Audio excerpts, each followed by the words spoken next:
on their commitment to bringing new businesses and supporting the current businesses.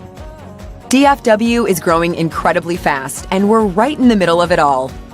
We are where opportunity meets history, where hometown meets urban access. Duncanville is more than just a city. We are a destination.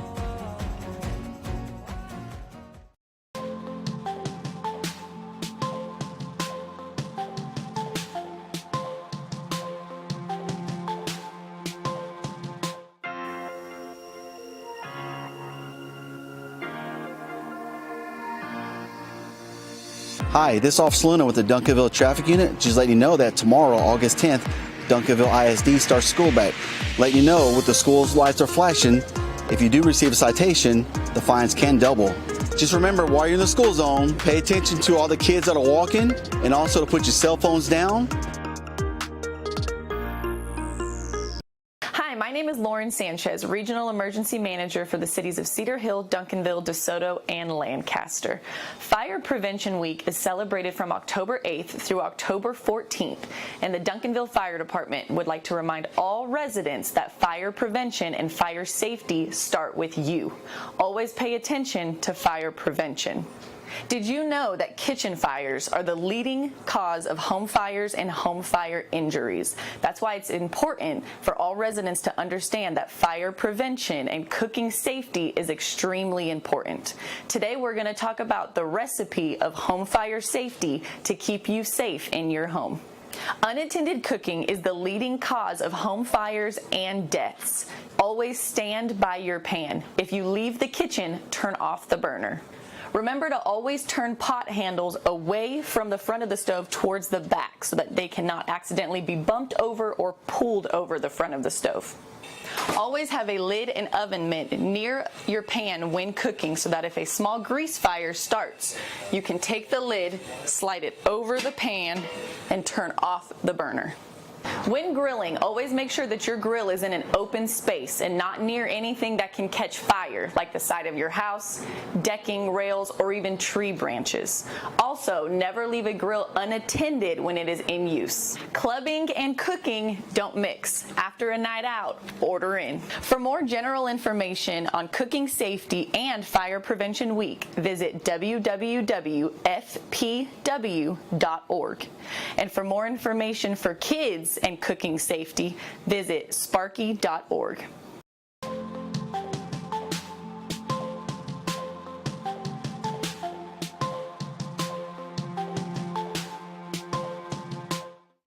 Hello, champions. I'm Officer Michelle Arias, the Crime Prevention Officer for the Duncanville Police Department. Today I'm here to let you know what each permitted solicitor must wear if they're coming to your door.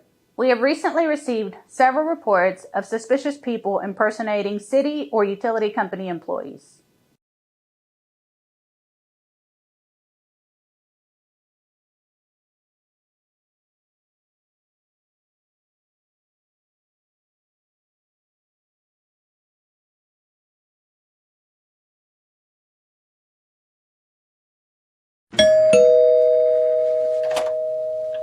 Hi, I'm here with Encore.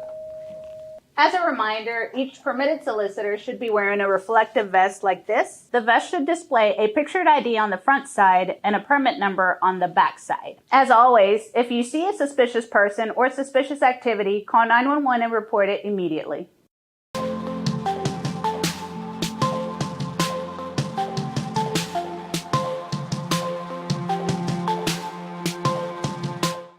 My name is Talia Lopez. I'm the Crime Victim Advocate for Duncanville Police Department. Crime Victim Advocate, what we do is that we help and support victims of violent crimes with education, information, and further resources. I work with a lot of domestic violence victims and their families.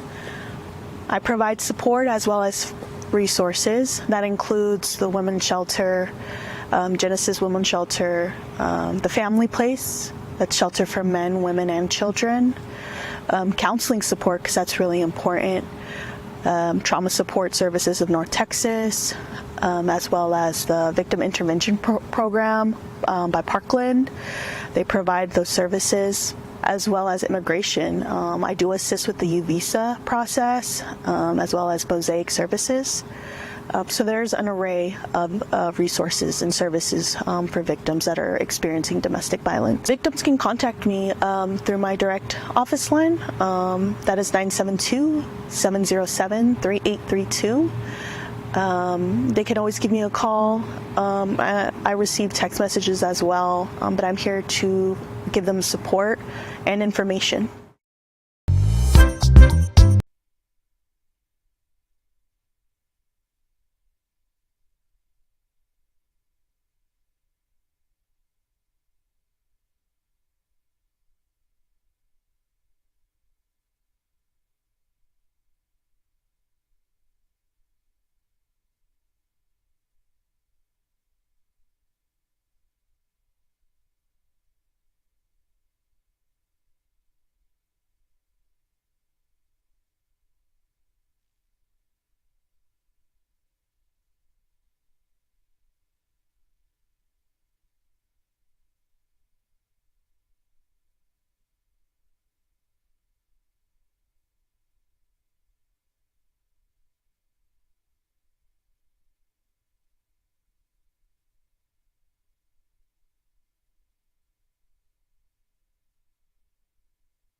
We are now recording, and the mic is on, and we're going to get a text sign that we are in video mode also. So if you want to check that out, Mr. Hamby.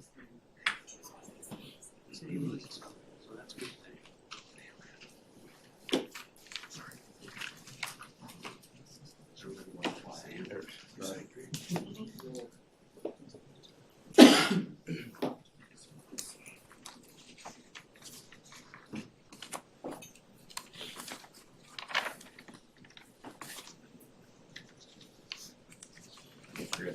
We are good. All right. The timestamp is 6 o'clock, and the date is the 5th of March of 2024. We are bringing into order our briefing session for the City Council, the City of Duncanville, City of Champions. And just wanted to welcome everybody here tonight. Let me discuss one item of business before we get started, and it does concern one of the items on the briefing, and that is item 3A, the Life School briefing. And I have notified City Manager Finch, I have notified Mayor Pro Tem Contreras that I will be recusing myself from that particular briefing based on my association with that particular subject matter. So when I get up and leave, I want you all to know that there's the reason why, and Mayor Pro Tem Contreras will be taking over for that item only. And once it's done, City Manager, if somebody can come find me, I will sure come back and re-enter. Thank you. All right, City Manager, discuss agenda items, please. Consent agenda. 4A is minutes, so we'll move right on to 4B. Consider a resolution to enter into a joint election agreement, election services contract between Dallas County and other jurisdictions holding an election on May 4th to be administered by the Dallas County Elections Administrator in accordance with Subchapter D, Chapter 31, Chapter 271 of Texas Election Code.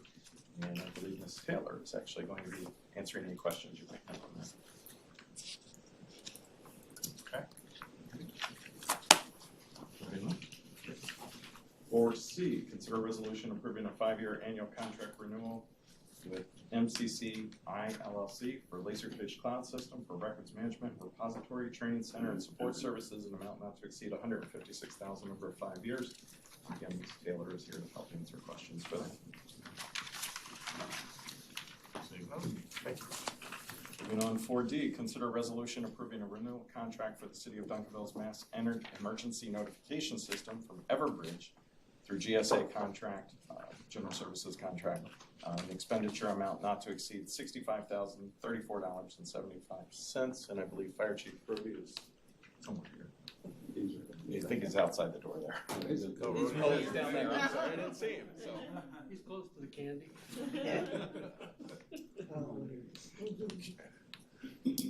Kind of question. Any questions? Yeah, Mr. Sheriff. It seems like I read somewhere in here where the I don't know if you call it membership or the people that are enrolled in the program has actually dropped off. Am I hearing that correctly? That the numbers have gone down, the number of people that are involved in this? Correct. We have lost a few, and there's a reason behind that. They've either moved away or they do not like getting the notifications like when they were on vacation or late at night or whatever. So they dropped off. It's like 127, something like that. So they have dropped off. I know we've had this program in effect for quite a while, and it has helped some individuals. When you think about 18,000 people that are enrolled, is that about what it was? And how many actual households do we have in Duncanville? 13,000. 13,000. Water. We have 13,000 water meters. Roughly. Yeah. I think that's what but you got I associate a water meter with a house or a building. So it's not a small portion of the residents, I thought. So, okay, well, you answered my question. Thank you. Moving on, thank you. Item number 4E, consider a resolution authorizing a contract for grounds maintenance equipment, parts, and supplies with Pioneer Manufacturing through Buy Board, amount not to exceed $80,000 over a 5-year period. This relates to parks, and I believe Director Stevenson is here this evening to help answer any questions for that. Saying nothing, thank you. Moving on, item 4F, consider a resolution amending the fiscal year 23-24 master fee schedule for planning and neighborhood services. And this actually adds the native landscaping permit fee of $25 that we talked about at the last meeting. Very good. All right. Thank you. 4G, consider ordinance amending the fiscal year 23-24 budget by appropriating interest income received to date, amending expenditures for EnerGov software reimplementation project management services, and Budget Administrator Ms. Ote is here for that. But this is actually good news because it's more interest than we had budgeted. Sounds good. Yes. That's what I want to ask about. Can we explain what interest rate, identify where we received the interest rate from? On the attachment, it highlights the CDs. Mm-hmm. And the Just dollar in value. case for whoever hadn't reviewed it. Okay. Yeah. Do you just want to explain that? The Yeah. interest income? Yes. The question, I didn't hear it all. The interest income, what is the interest from? It is from all of our different investments. It'd be the CDs, it'd be the money market interest. It's obviously way well and above what we had originally projected when we put the budget together. So it recognizes that revenue which we received. Okay, so it's not impact on operational budget or anything? No, so therefore it's just recognizing additional revenue that we had originally planned for as it can offset the expense that we're incurring. Thank you. And I'll just add an addendum to, it's a great question because looking at the interest income, Dee and I were talking beforehand, you recall my comment on our investment analyst in our last city council meeting. I asked about the liquidity of the interest income or the liquidity of the CDs themselves. And he segmented those. Remember, you visualize that PowerPoint that we're looking at. At the top section of that particular chart, there were 5 or 6 CDs that he termed as liquid assets versus those that are still in the process of maturing. So at any time, they are actually at our disposal as a city to capture the dollar income if we need the actual CD, or capturing the interest income from that. So it's basically, this is what we're doing. We're now using that interest income off of those liquid CDs in order to use this for funding. As in a great comment as well, this is not coming off our budget. Right. This is available cash. Any other thoughts, comments? Okay, thank you. Moving on, 4H, council to consider adopting a resolution approving an agreement with Barry Dunn for implementation of Tyler Technologies EnerGov software with an expenditure amount not to exceed $132,800, authorizing the city manager to execute documents required for such agreement and establishing effective date. Have you answered questions? Yes. Yes.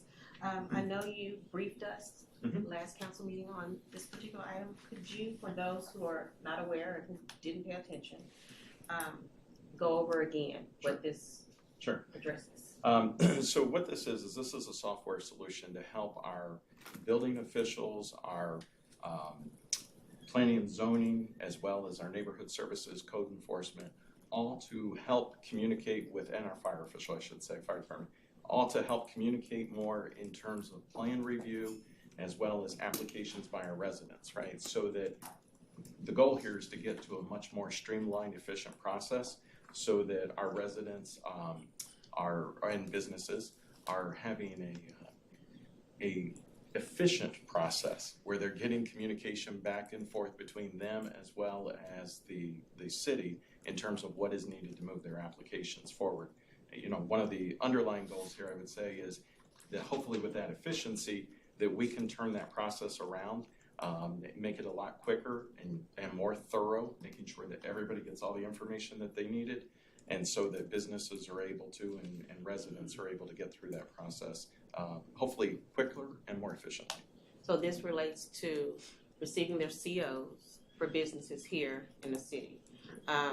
We all know that there have been comments and concerns about the permitting process. So this will address that. Yeah, so this is actually the implementation of this software. We mentioned this, I think, at the last meeting too. The city's been paying for this for a few years now. So this fully implements it to make it go live. And this brings in a consulting firm that's very experienced with this that will work in addition to this $132,000 cost. I just want to remind you, we also discussed in addition hiring a project manager that would actually be somebody who would be in-house on staff, that we would then retain that knowledge, and that person would then move on to the next project, the next software, some of the other stuff that needs to be done. So the customers will be updated in real time, or will there be some type of lag? No, in the system, it's real time, so they'll be able to get that information. So as soon as an inspector, fire marshal, whatever makes a comment, the customer itself can see that and won't have to wait for the next inspection to be informed of it. So it streamlines it, as you said. Generally, the way those systems are set up is that if you opt in for the email notification, as soon as the inspector or the official makes the note, it's going to send you an email to let you know to log in and look at that information. When can we expect this to be live? Our target date right now is August. We need to be implemented live by the end of the year, but our soft target date is August. Okay, thank you. So let me just say fall. How's that? Let's just say fall. Just say fall. So in an add-on to that comment, you mentioned it too, City Manager Finch, about, we discussed last time, $100,000 salary for a project management. So does that time frame still couple with the software, or the software goes first and then we look for that individual, or is it going to be consequential? Coterminous, currently consequential. So we're advertising for the position right now. Yeah, okay. We've got some great applicants already for the position, some of which have project management certifications and those types of things. So really excited to get that process going. So that individual could assist in the implementation? Yes. Okay, Yes. very good. Very And good. shorten the training time? Yes. Yes. Okay. Very good. Exciting. Hey, Mr. Contreras. But in addition to this, you'll be working closely with the different people that handle each piece of a CO or permit being processed to kind of rebuild the mindset of how important it is that everybody maintains their steps through. So this is going to be an operational adjustment as well as the electronic part of this. Is that correct? You're spot on. The building official and neighborhood services both report to David Keys. He's working with them. Planning and zoning, and then economic development, of course, report to me. The fire marshal reporting to the fire chief, and with Robert. And so we're all in communication about making sure that that process is streamlined, efficient, and that we all understand what that looks like. Very good. Thank you. Thank you for recognizing and get involved enough to communicate with the businesses, not just the citizens, but also the businesses here to hear what the concern is and finding a solution to it. So thank you. Very good. Thank you. The next item, 4I, consider a resolution awarding a bid and authorizing a cooperative purchasing agreement with Southwest International Trucks for the purchase of 2 dump trucks through by-board contract and expenditure of $219,924.72.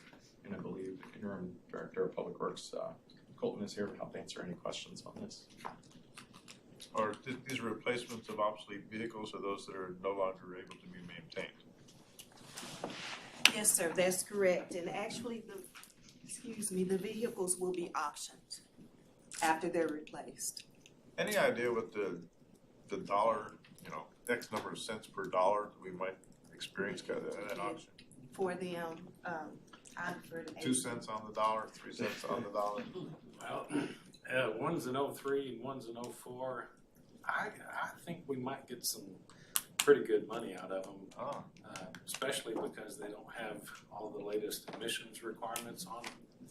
And somebody can go in and spend the money and redo them and have a good truck. Good deal. Okay. All right. Anything else? Thank you. Yes, sir. 4J, consider a resolution authorizing the procurement of goods and services to replace the fiber connection between the Hopkins Center Senior Center and Central Service Building at 103, an expenditure of $54,367.01. And our Chief Information Officer, Spencer, is here to help answer questions.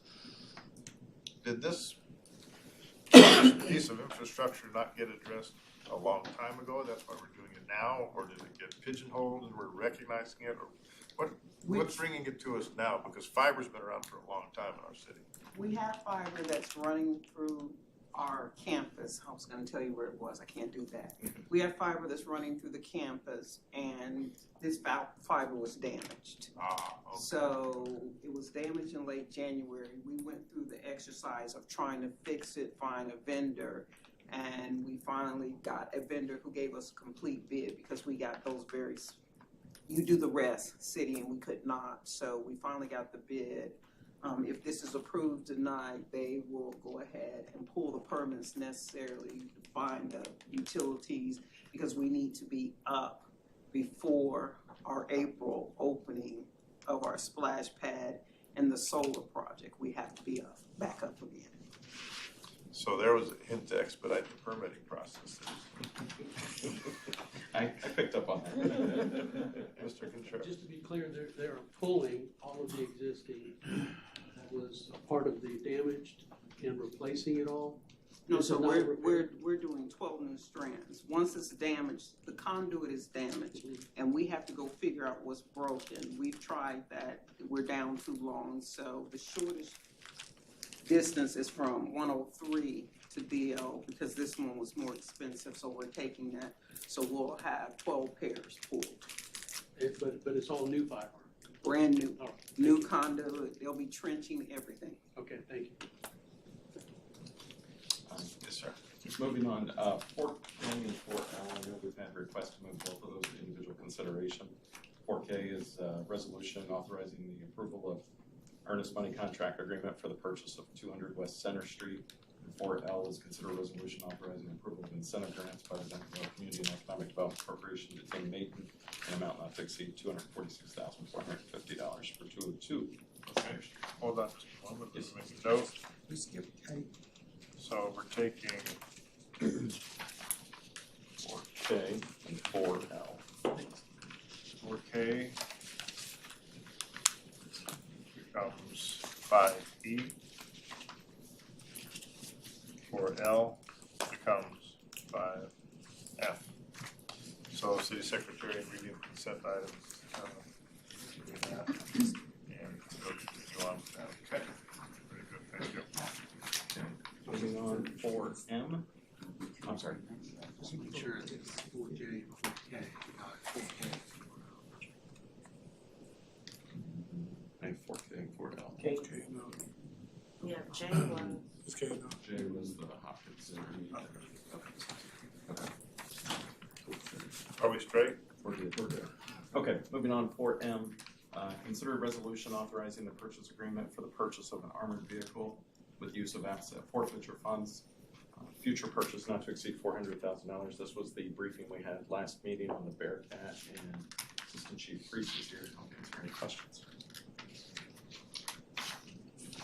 Not question, but Yes, quick sir. comment. Yes. It's wonderful, and I also want to thank you and how this is transitioning. It's briefed, and then it's coming over. And I really appreciate that style and format. Very good, thank you. Yes, sir. Sure. Moving on, 4N, consider a resolution authorizing the receipt of a grant from the Edward Bryan Memorial Justice Assistance Grant Program, JAG program, administered by the City of Dallas to provide funding for the police department to purchase 23 level 3A ballistic helmets with integrated face shields to replace current helmets that will be expiring this year with a total grant value of $8,704.52.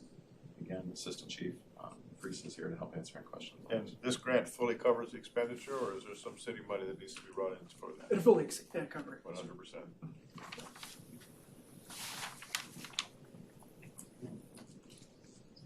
At 4O, consider a resolution authorizing the receipt of a grant from JAG again to administer funding for the police department to purchase 2 JMAR Technologies Black Cat 2 radar bundles and 4 accompanying lithium batteries with a grant total of $9,080.80. Again, Assistant Chief Priest is here. Any questions? No? Thank you. All right.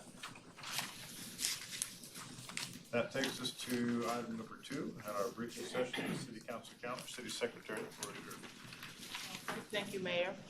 I'm gonna go over the council calendar with just the additions. For March the 14th and 15th is the Texas Municipal League mid-year conference in San Marcos. And How many are going to that? Mr. Veracruz and Mr. Veracruz? this Okay, thank you. and we have coffee with the mayor on March 28th. For April, coffee with the mayor on April the 25th is the addition. For May, we have May the 17th is the police award ceremony at the senior center. And April the 13th is also the police memorial ceremony. And for June, I'm looking on April 25th, a lot of folks would like that part. Can you tell me what that is? I believe that's a parks event, a night of hope at Lakeside Park.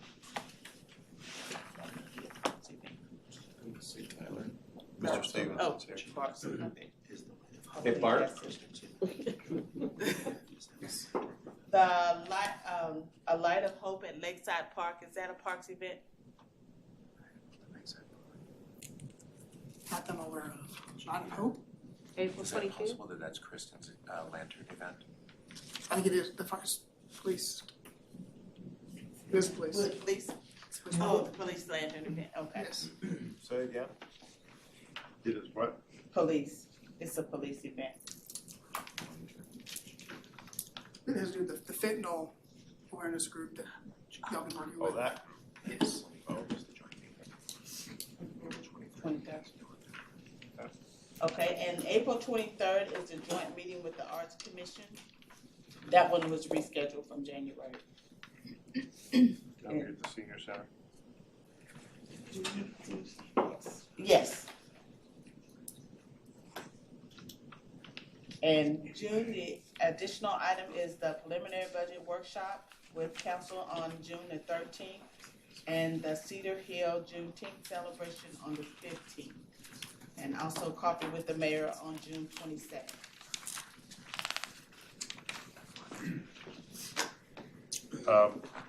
Just an interjection that the coffee with the mayor was fine. Oh, okay, okay. I will not be in that seat on June the 15th, so that's gonna be someone else's. Okay. If it continues, it'll be someone else's It'll be responsibility. someone Yeah, there's also one in May. May. Yeah, fine as well. Yeah. Yes, sir. Yes. I know at one point we talked about doing a council workshop. Is that what I'm seeing that's been moved to April 9th, the budget workshop? Budget workshop on April 9th. Yes, that's the budget April 9th? workshop. Okay. That's actually the CIP plan. Yeah. CIP plan. Will that be an all day or just at night? Just that night. Just the night?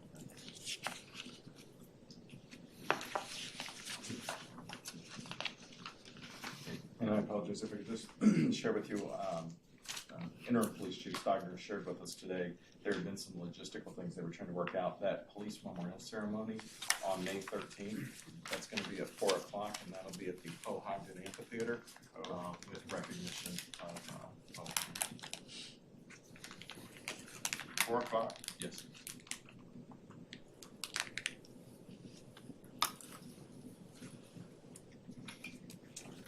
Yeah, that's usually held out for the police officers. All right. Anything else? That's all. All right, thank you. Moving on to item number 3, brief presentations.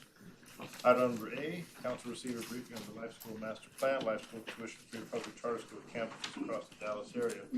As I announced earlier, I will be recusing myself from this item and turning the presiding over this briefing session to Mayor Pro Tem Contreras and City Secretary, if you will note that. 623. Okay. Thank you.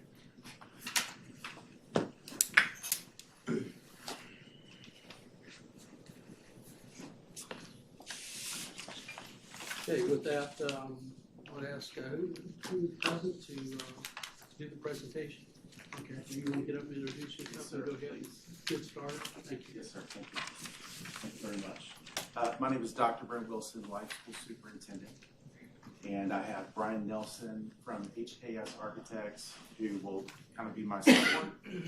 Director of Operations, Sean Thomas, and Chief of Staff, Scott Fuller. So they're the detail people. I know that we're just providing an overview tonight, but I wanted to just take this opportunity to thank you for the opportunity to just share an overview of what we're proposing.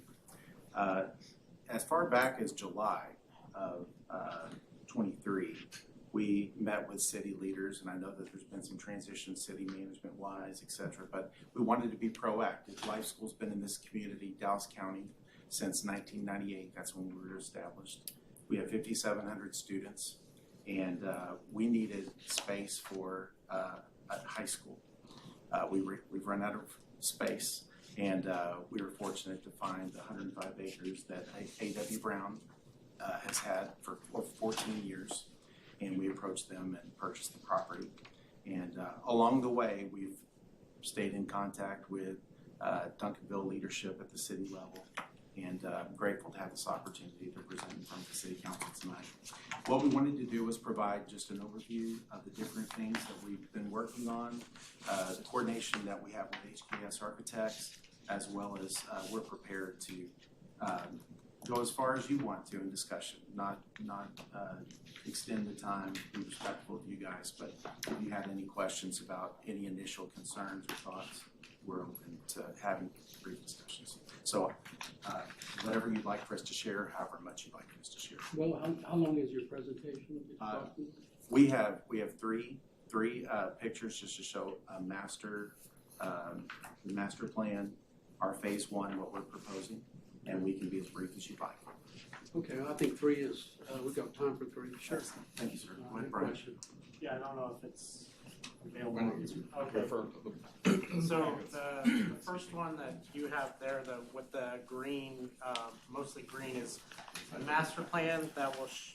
The first one is the map, by the way, of where that's located within the city and the other schools of life schools, and then the second one is a master plan that shows the ultimate build out of a high school and a middle school on this site. There's a driveway from the north Daniel-Dale, that'll serve the middle school, and the one on Cockrell Hill to serve the high school. And there will be a middle school, high school, and a stadium with a track and field right now, parking and car queuing.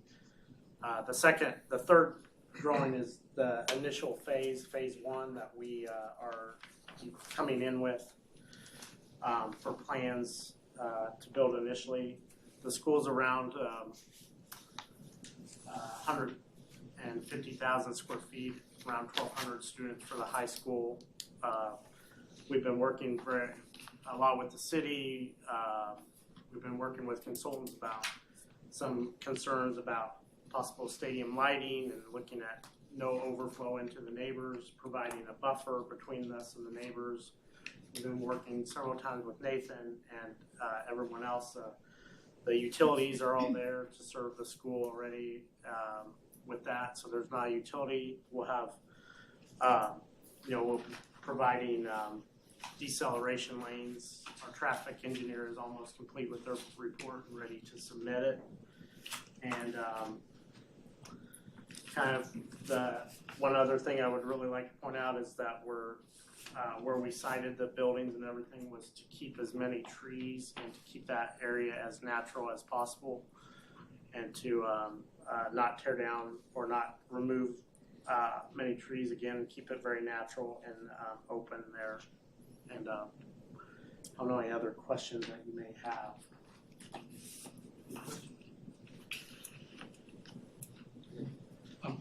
So what is your entry exit plan on this? The entry exit, if you see on maybe that plan is 01 for the high school, and then actually 01 on Daniel-Dale would be for the middle school, and then on the south is for the high school. And we're just, I know a big concern is car queuing with charter schools. We have went and studied what their current is and then the industry standards and those, and are exceeding that amount on our car queuing that we have shown on this plan and what we'll be submitting. So we do not anticipate, and we understand that can't happen, of cars queuing out on the road waiting for their kids. We understand the great concern with that, and we have a lot of land here to accompany that. And Councilwoman Cherry Brown has a question. Excellent. So I'm not the best with drawings, but I'm looking at the residential area, the stadium. So in theory, how far is the stadium from the residential area? Brian, why don't you speak to the details, and then I'll add something if that's probably around at least 100 feet. And then what will also be provided is solid buffer of cedar trees that will grow, that not initially day one, but they'll grow very fast to come in together, which is part of the code allowance there.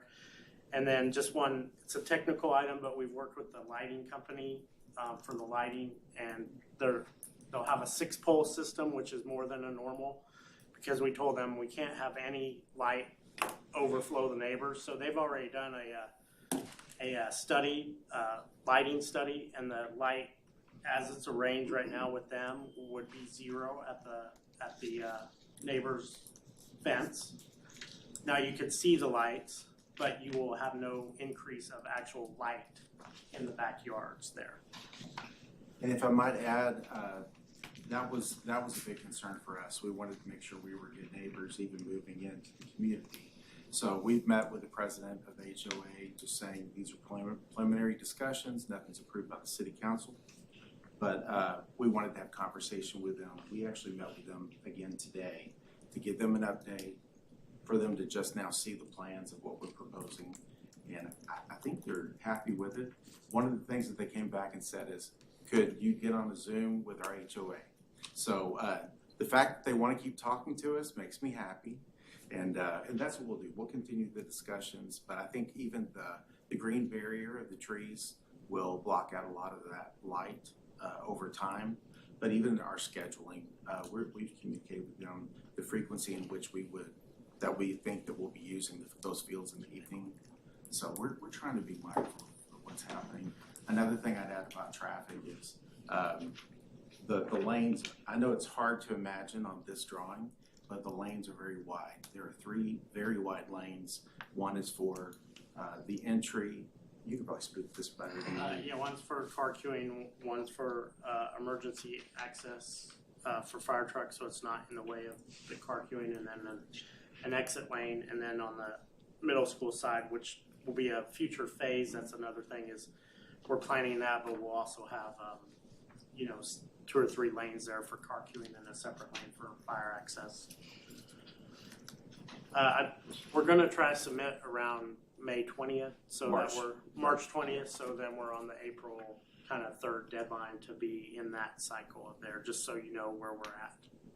Mr. Beard. Yes, you can speak to this if you can, but on Daniel Dale, we're scheduled to have bike lanes through there. I mean, are y'all familiar with that? And if not, it's fine, but just be aware that it's probably going to be an issue. I don't know if it helped you or hurt you. Don't know that. What we've actually kind of talked about with our meeting today is that we are required to provide a sidewalk, and there was a talk on Daniel Dale. Perhaps maybe we could increase the width of that sidewalk so that it could also accommodate bikes more easily along that route. Okay. Yes. Just one thing, if you're willing, this was kind of your premiere presentation. You're going to be making an announcement. If you wouldn't mind sharing with the council. Great, thank you. I just came from announcing to our Life School Oak Cliff staff that this was happening. So they're even still processing real time. We're very excited about this location. It's over 150 to 165,000 square feet.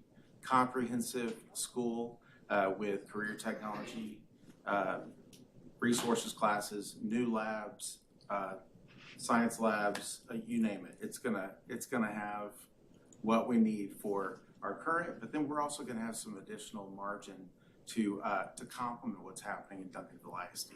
So one way that we positioned ourselves, and I just want to go on record since you're giving me the opportunity, is my dad founded Life School in '98. He was pastor of Oak Cliff Assembly of God.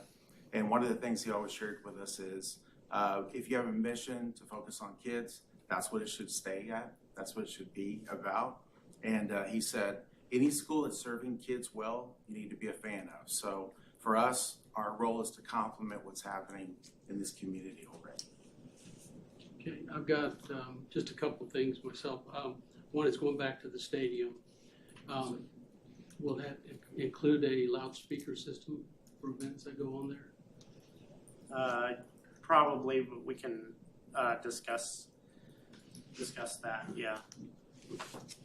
I just want to be clear that we've got lights and loudspeakers backed up against those residents there. The other thing, last thing I want to mention is I've Then over in Lancaster, where they have a stretch of East Pleasant Run Road, where they built a sidewalk that is wide enough and specifically designed for carrying pedestrians as well as bicycle riders. So something like that, if it fits, may be a good idea to keep bike lanes off the street and get them up on the sidewalk where they'll be safe.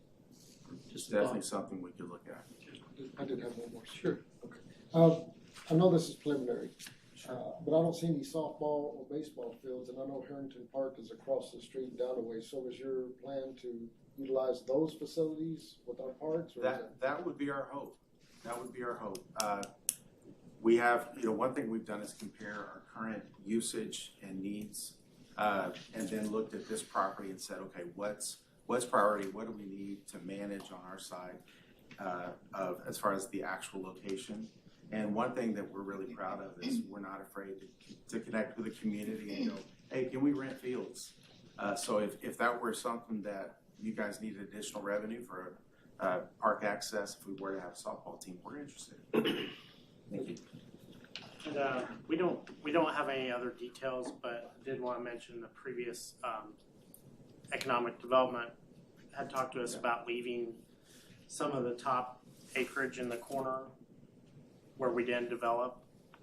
We don't want to put that in our PD or in our plan or anything right now, but maybe an opportunity in the future for some other kind of development. But we don't want to get into that with this. We're just laying that out there that it was some ask from the previous administration, and we did kind of leave that as an area left for this.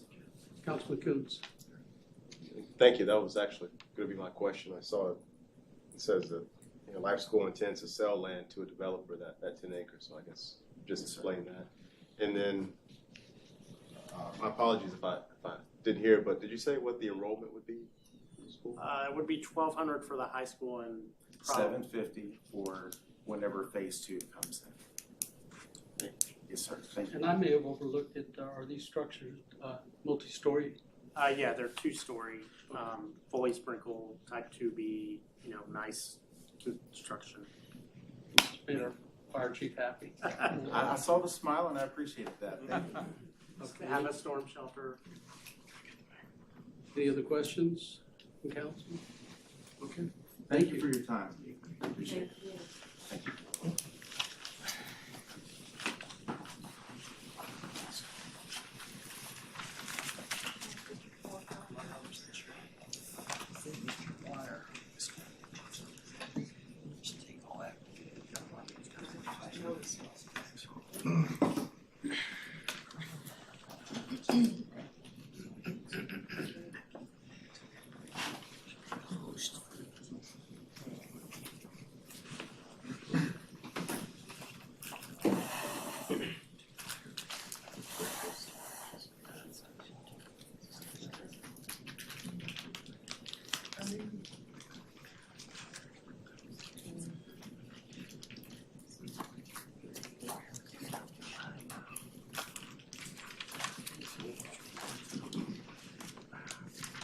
Mr. Keys is looking for it.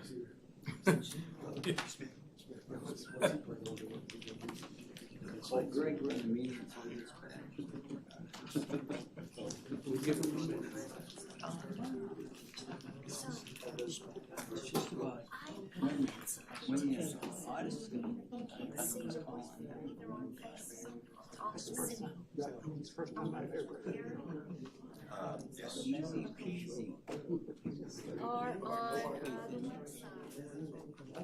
And I had a discussion today.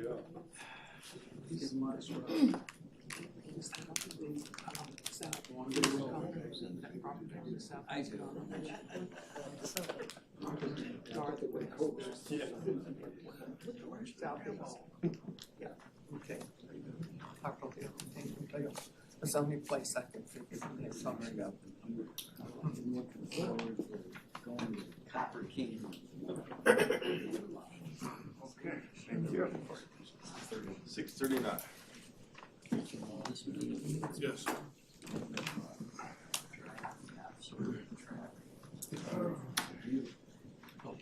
We're on item 3B. Council receive an update on the progress of completing the FY22 audit for the Finance Department, and McConnell Jones. Mr. Keys, I see the floor is yours. He's setting up Or he's teams, setting and up. Mr. Jackson is here, who I think will lead us, and then McConnell Jones is. Yeah. So, Mr.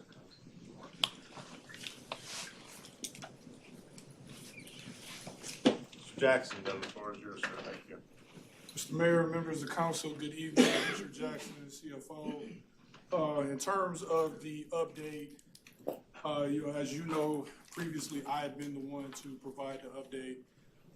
For this update, we thought it'd be better for that update to come from our audit group. So just want to introduce the lead from McConnell Jones on this 2022 audit, Mr. Chuck Kozlik. Chuck, if you can hear us, I'm going to turn it over to you at this point to provide a status update on the audit. Great. Well, thanks, Richard. Good evening, everyone. Happy to say that we made some significant progress since we spoke last. Just this week, we got the updated management's discussion and analysis and financial statement notes from Richard and his team. He's in the process of getting us the statistic tables. Once we get those, we can review all three. In the meantime, the numbers have stopped moving, which has allowed the MD&A and everything to get updated. So that's good. We're in the process of updating our financial statement audit opinion, as well as drafting our Yellow Book report. And then we're going to work with Richard and his team to compile the ACFR. I would estimate by this time next week, we should be completed. So it's my hope that everything from here on out goes smoothly. But again, I thank Richard and his team for kind of helping us get this across the finish line.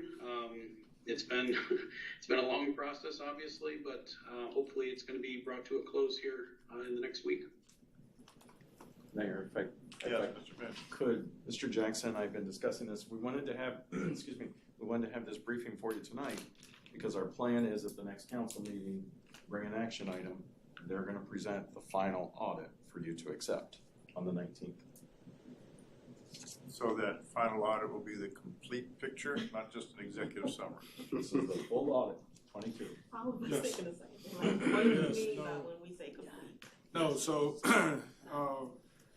so now this council, mayor, city manager have heard on both sides, certainly from the finance department side as well as the audit side, that we really are as close to the finish line without actually being there as we can be. We're approaching the levels of review and actually packaging the report itself together. So, it's our hope and / expectation that we don't have any more holdups and we're able to, turn Chuck loose, if you will, and his team in terms of doing the full presentation of the audit. The only comment I would have to y'all is that we're looking at our next city council meeting is the 19th.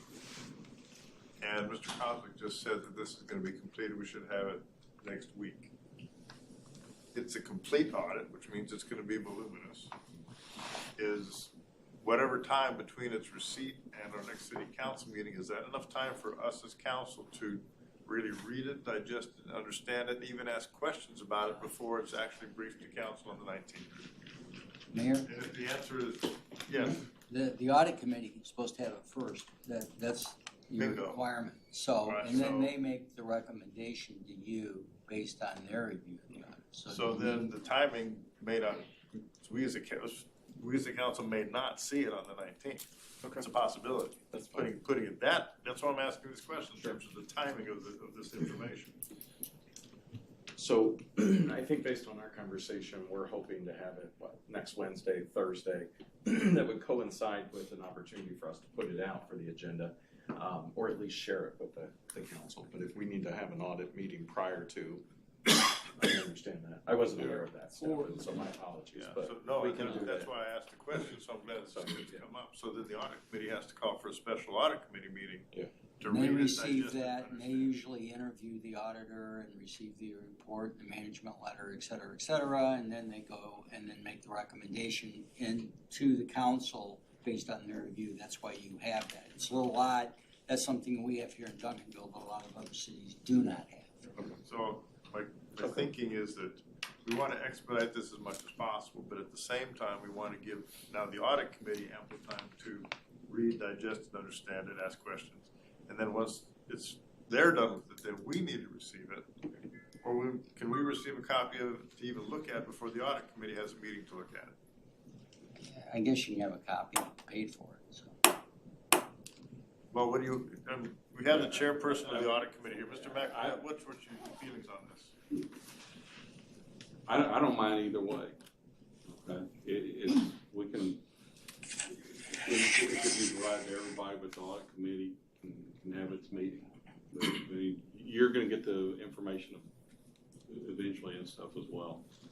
I just want to make sure we have enough time this is so important to us as council and the governance of the city that we as citizens and ourselves can have enough time to read this, digest it, and ask questions. And sometimes, I'm just saying the 19th, I wouldn't put the 19th, I guess you can put it on the agenda, but I don't know if we want to put it hard and fast that the 19th But in light is of gonna this be there. conversation, maybe we should hold off on that, let the audit committee meet. And that's why Yeah. I'm putting this on the Okay. table, just a discussion Sure. to make sure, because you said 19th, I'm like, Okay. yeah, you Sure. know. Yeah, and I I apologize because, you know, certainly being new, I'm not familiar with the steps, but certainly have been listening during this 2-month process so far in terms of trying to get something in the hands of this council as soon as we can, while doing the due diligence of the audit, both on our side and certainly on the auditor side as well with McConnell John. So I offer my apologies on maybe No getting a little ahead of it. You know, it's just that's why I put this on the table. yeah, that snowball was rolling downhill. So So maybe we should break. And that is Probably so. Yeah, Probably and that is the good news because this is coming together. So, Mr. Kozlik, I want to thank you and your group as well, and Mr. Jackson, your group as well, because I mean this is finally some progress that we need now. Mr. Kozlik, with that said, I'm going to ask the question about the 21 management letter. And or if you have any comments regarding that as well. So you're asking about the fiscal year 21 management letter? Yes, sir. I believe you had a copy of it, didn't you? Because I'm not clear what you're asking. 22. It's the 22 audit you're asking about. He's talking about. No. In terms of 21, because I know from a separate conversation with Councilman Mac Burnett, the question came up in terms of what the findings were and the management comments were from the previous year's audit. And so that's a different subject for a different time tonight. Okay. They're a subject for a different time. Okay. Thank you, City Attorney, and so. And I guess the other question that's always kind of concerning for me, because this has been a arduous process. Really, what's this going to cost us? And stuff. I mean, are we within budget? Are we over budget? Or where are we?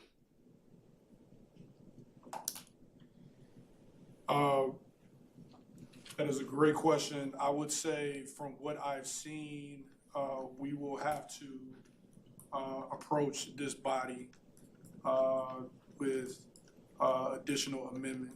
I know from what I can gather from the 2024 budget that additional expenditure was not included as part of the 24 budget.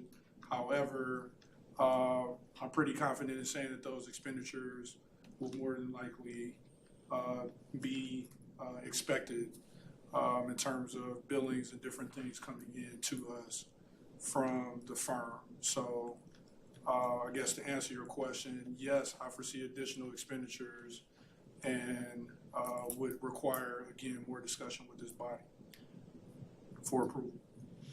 We've already had one amendment to the contract, if I recall. Wasn't it somewhere around $90,000? Maybe off on that, but I know we did one amendment. I think like $96,000 was an amendment to that contract for the continuation with McConnell Jones. Yeah, so Not sure. there's an outstanding invoice on the table from McConnell Jones. I was in the process of trying to review any agreements or amendments to said agreement. So if there was that additional legislation that was out there and someone can point me in that direction just for education, that would be fantastic. It's a memory hall. Because certainly, Did he? Oh. There's been one amendment that I know of. Yeah, that's what I'm thinking. There was one I amendment. can't remember. And for some reason, $96,000 pops into this. Yeah, back Maybe here. the total amount. yeah, because certainly where we are with respect to the amendment from the original amount, and to be able to coincide that with certainly any additional invoices that come in, help us to determine whether or not, again, we have to come back with additional legislation. Because we may not, but again, having all of that packaged in terms of an agreement, did the legislation lead to an amendment of the agreement? And that those things are what I'm currently researching to see what we have in place to make sure that we're in compliance before, certainly making the payment out.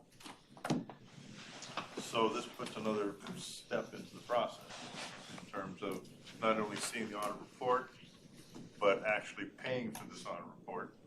And that would mean, as we have gotten into the aspect of making sure that everybody understands where we're at, even if that dollar amount of that amendment is below $50,000, I would suggest, City Manager, you might want to consider bringing it as a consent item, just to put it on the record for transparency purposes in terms of the audit itself.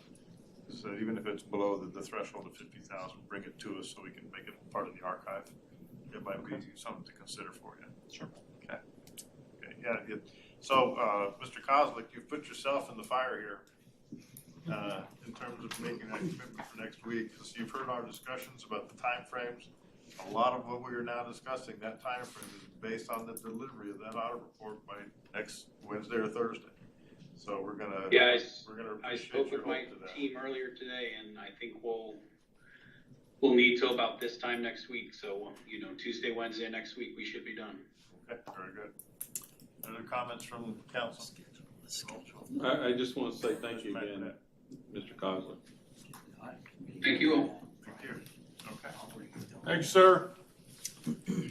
All right, we are 7 minutes from 7, and we are item C, presentation by Hewitt Zollers, representatives of the Facility Condition Needs Assessment performed in 2018. If I could, let me just kind of set this up for you. So I know one of the items that you talked about last fall was doing a new facility needs assessment. One of the things that ACM Brown and I have been talking about, and we kind of went through, is in 2018, the council had hired Hewitt Zollers to do a facility needs assessment. A lot of the information is pertinent, but it needs to be updated. As I've been sharing with you through the administrative reports, instead of going back and starting all over again, I think we could take this document, do an update. One of the things we've talked about is not including public safety with this, that would do a separate operational analysis for police and fire and our needs there. But we actually have representatives from Hewitt Zollers tonight to talk about an update for this document. So, very good. My name is Tony Sosby. I'm a principal with Hewitt Zollers. Kirby Chadwell is here as well. I'm the engineer, he's the architect, so you get a double team here. We're planning to look at 4 different facilities, 4 different buildings. One's the City Hall, accepting the police facility. That's back behind us. The Service Center, the Senior Center, and the Recreation Center and Library. We'd go back and re-update all that information. We actually started the work in 2017. We delivered it in May of 2018. We'll be re-interviewing a lot of people and interviewing a lot of new people that weren't involved in the first go-round so that we can better understand where your needs and assessments are. We'll look at a condition assessment on the buildings from top to bottom, all the way from the roof down to what we can visually see. Includes your mechanical systems, your electrical systems, how the space is being utilized, and we'll go through some planning studies to determine the best use of that so that you can get a better use of it and optimize that moving forward.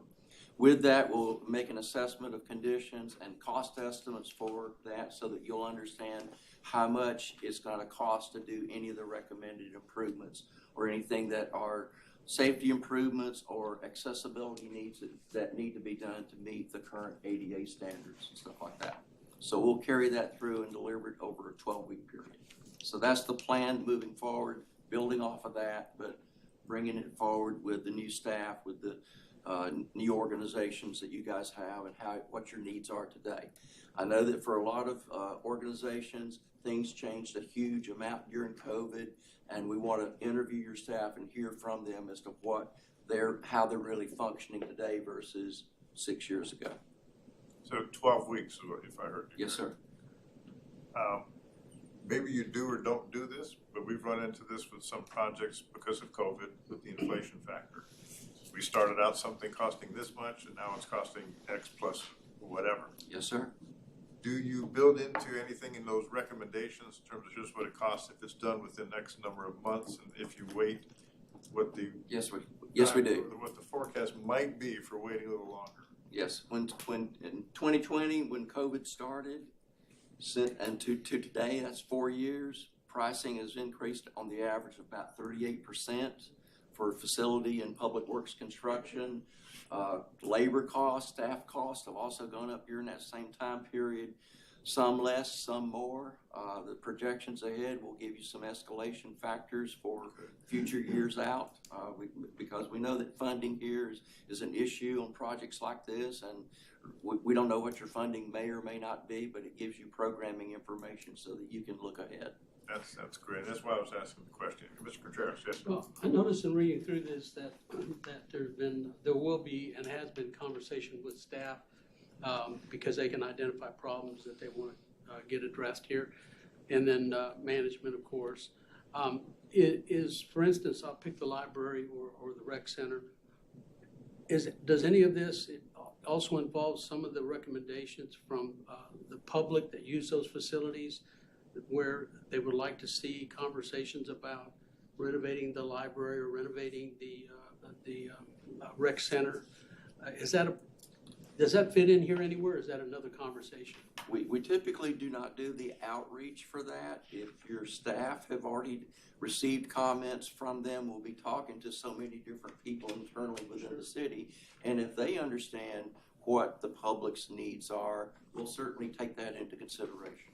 And that's one of the things, Councilmember Contreras, that we'll be doing is, because I know we've heard comments, so I've heard comments from you as council members about some of our facilities. I know we get some comments. That's one of the things we'll want to coordinate this so the staff can actually have some of those comments and coordinate some of that to be able to share it with them.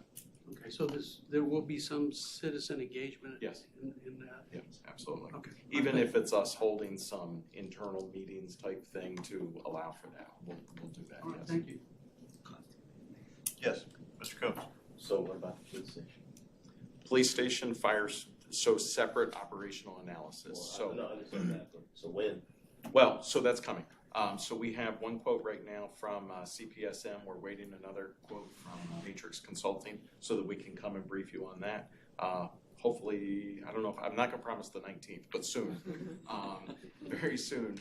And we'll want to talk about that because that's a much different analysis. I think one of the things that's needed for not only the facilities is also understanding locations of facilities, response times, operation, equipment, manpower, all of those things that I think we really need to have a more in-depth conversation about those. Well, I appreciate there being some kind of time frame there because I wasn't aware that we'd done this before, but I was first brought into this conversation during a retreat when we were talking about the police station. And that was kind of forefront of my mind. So okay, yeah, it's good to hear. And I've met with the fire department, and I've promised, and the police department now, and I've promised every single one of them that I'm going to be bringing that to you. So they're expecting that as well. Y'all just got a new Your third story? Okay, any other comments? One more thing, if I could mention, we do have a quote, the number. 95,000. So we'll put that on your next. That'll be on the 19th. That will be on the 19th. We have that. That's ready to go. Thank you. So, take that word. I was wondering if we had to go through an audit committee. Don't joke about We it. could come. Okay, thank you very much. Thank you. All right, we are dead on 7 o'clock, which means we will not have time to do executive sessions. We'll move executive session to the very end of our meeting. So 7 o'clock, we are going to recess our briefing work session. Council members, please get yourself in chambers. If you need a break, please do.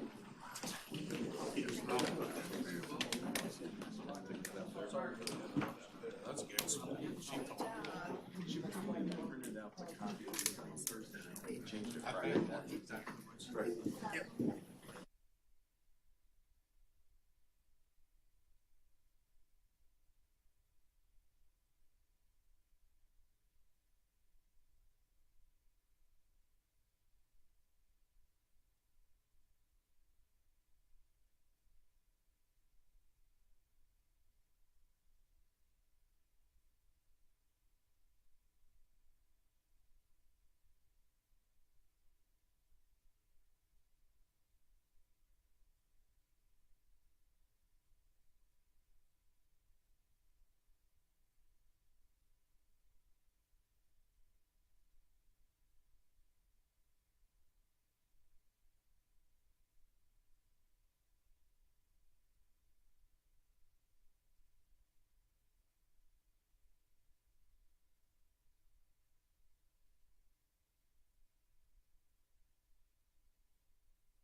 Good evening, ladies and gentlemen, and welcome to the City Council meeting for March the 5th, 2024. City timestamp for convening the City Council meeting is 7:06 p.m. City Secretary.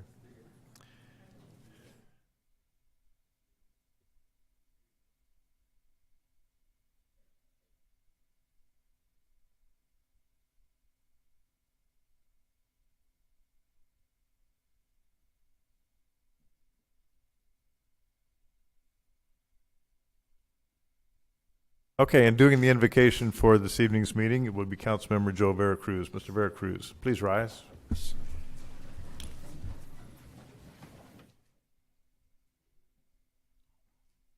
All right, let us pray.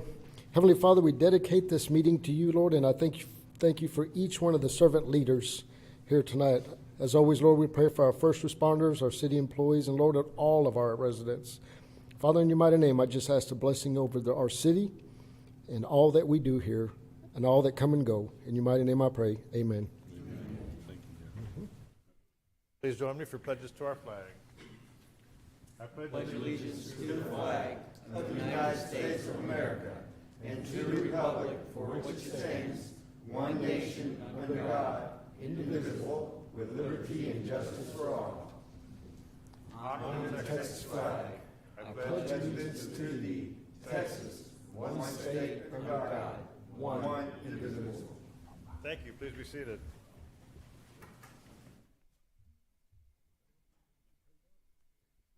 Moving on to item number 1 on our agenda is reports, and I will pass on the mayor's report tonight. Are there any city council members' reports? Mr. Contreras, please. Yeah, this is something I mentioned earlier today, but yesterday, as my wife and I were leaving Kim and Jenny's up on Wheatland, we had noticed a car had driven off of Wheatland under the fence around the track at Reed, and then proceeded on to go under another fence before it came to a stop right before it got to a school building. Knowing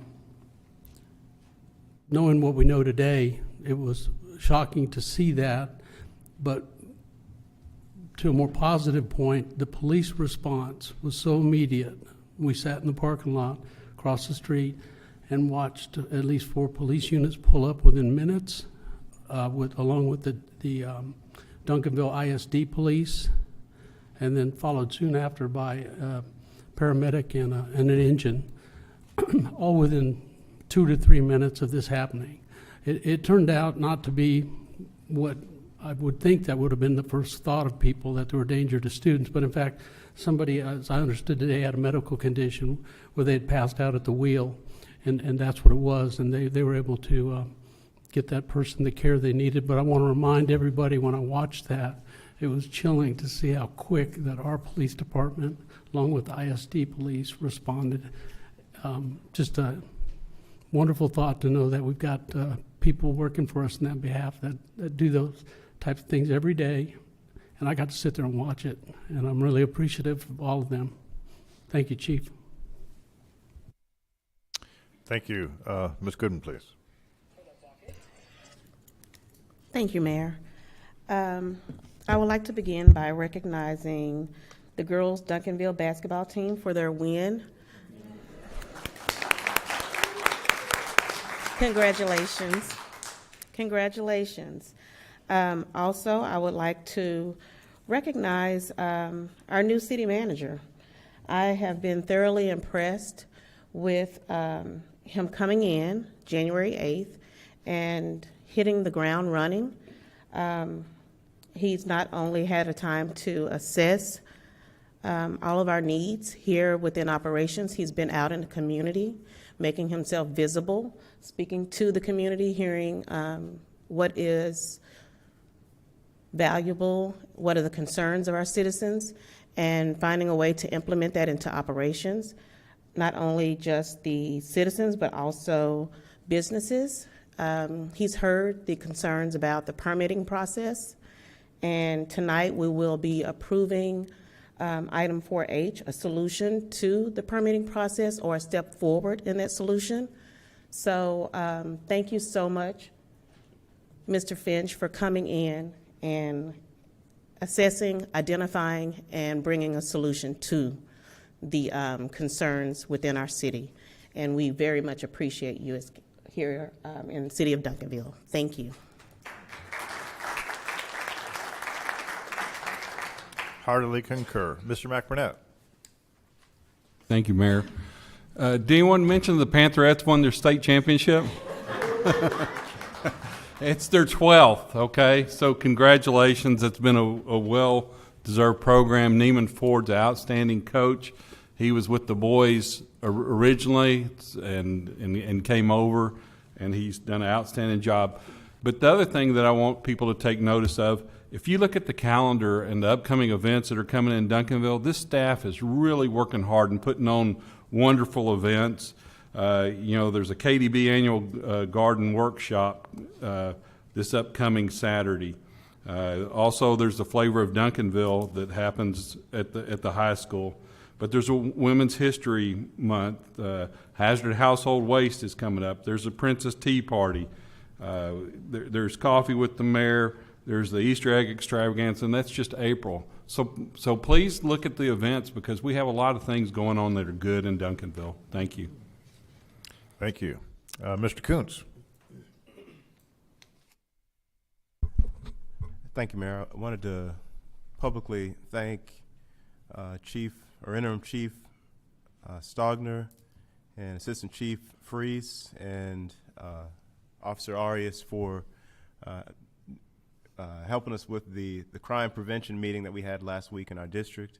That was a thoroughly informative meeting, and all the residents who were in attendance were very thankful that they were there. And so I want to encourage all residents, anytime there's an opportunity to meet with city staff and on an occasion like that, to be able to be educated and to learn about how the departments work, how the city works. Educate yourself. But I do want to thank them for that. And then, I know there have been multiple responses that I've heard of that, there was a criminal trespass response that our police responded to here recently. And I just want to, again, just thank all of our first responders and our police officers for their good work and their patience with citizens. So thank you. And then, I'm not sure, I guess the firefighter, that's okay. For those who are not aware, the city of Duncanville did deploy one of our firefighters to assist with the wildfires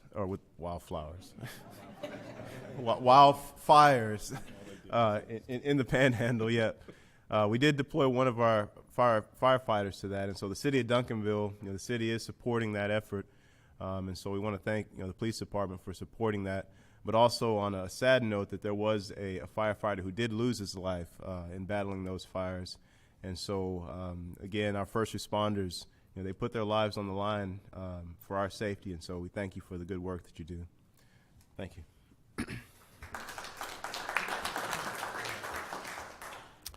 Thank you. That concludes council members' reports. City manager's report. Thank you, Mayor, Council. Just a couple of things briefly here. I mentioned at the last meeting, our District 1 meeting. I know we've had to reschedule that for Friday, March 22nd at 6:30 p.m. So thank you, Councilmember Veracruz. The 10 Mile Creek erosion protection measures that we've been talking about now are scheduled to begin on March the 11th, and those residents that are affected by those will be notified in writing. I also want to take just a quick second and commend all of our public safety. As Councilmember Kuntz was saying, we couldn't do it without you. There's been so many calls this year between police and fire, and can't say enough about all the great work that you do. Also, a tip of the hat to our public works crews and utilities. On February 26th, we had a 12-inch water main break, and the city crews actually stayed there throughout the night repairing the efforts. They finally finished up about 4 a.m., and they stuck with it all night long. And then the last thing I just mentioned is we have been notified of continued dumping of debris over at the Ladd Nature Preserve.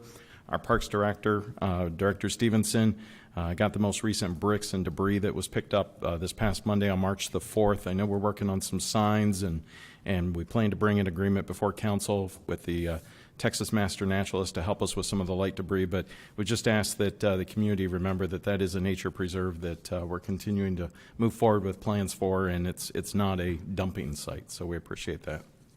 Thank you. Thank you, City Manager. Moving on to item number 2 on our agenda, proclamations and presentations. Item number 2A, we do have a proclamation recognizing D Squared Catering for the Beautification Business Award for our city. There is no one here to receive that, so I'm just going to mention it.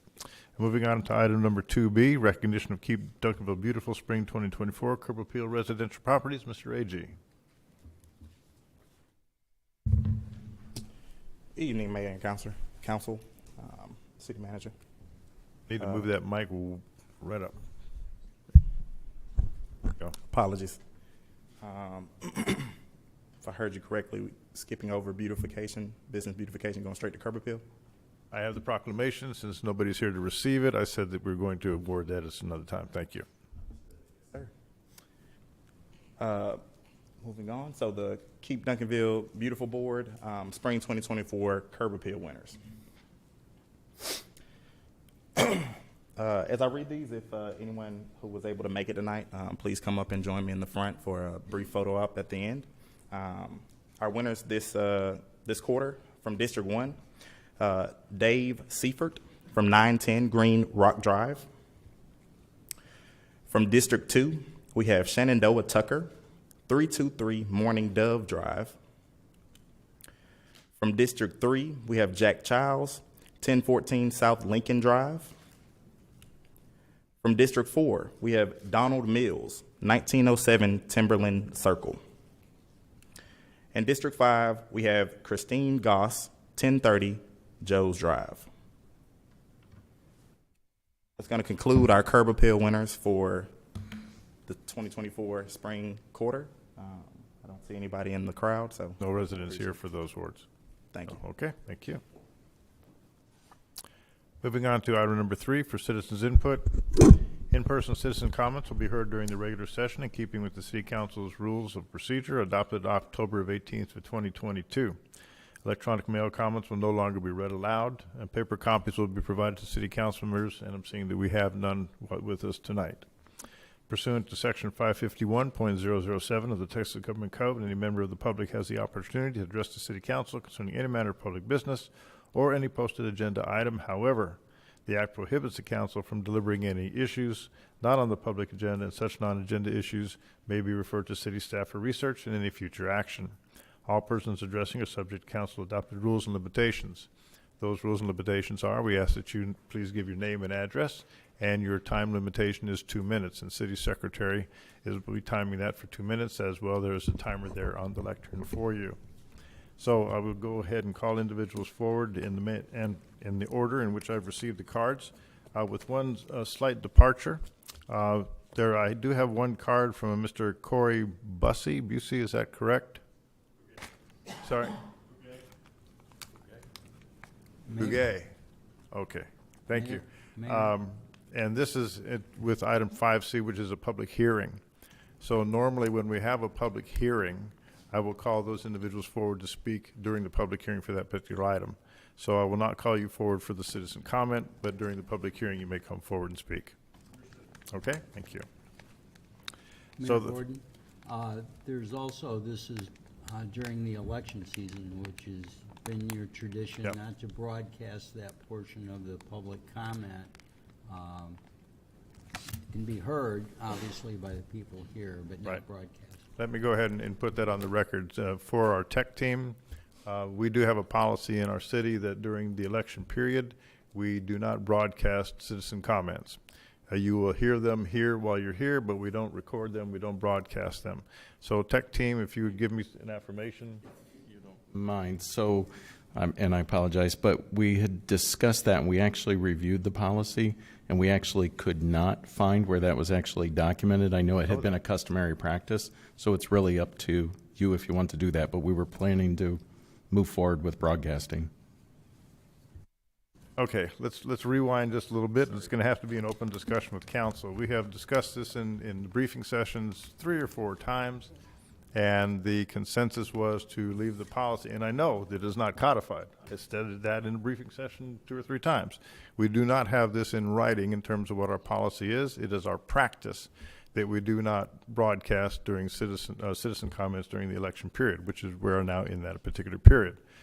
So it has been our practice to continue that. In terms of what I've received, there's been no opposition to not doing it.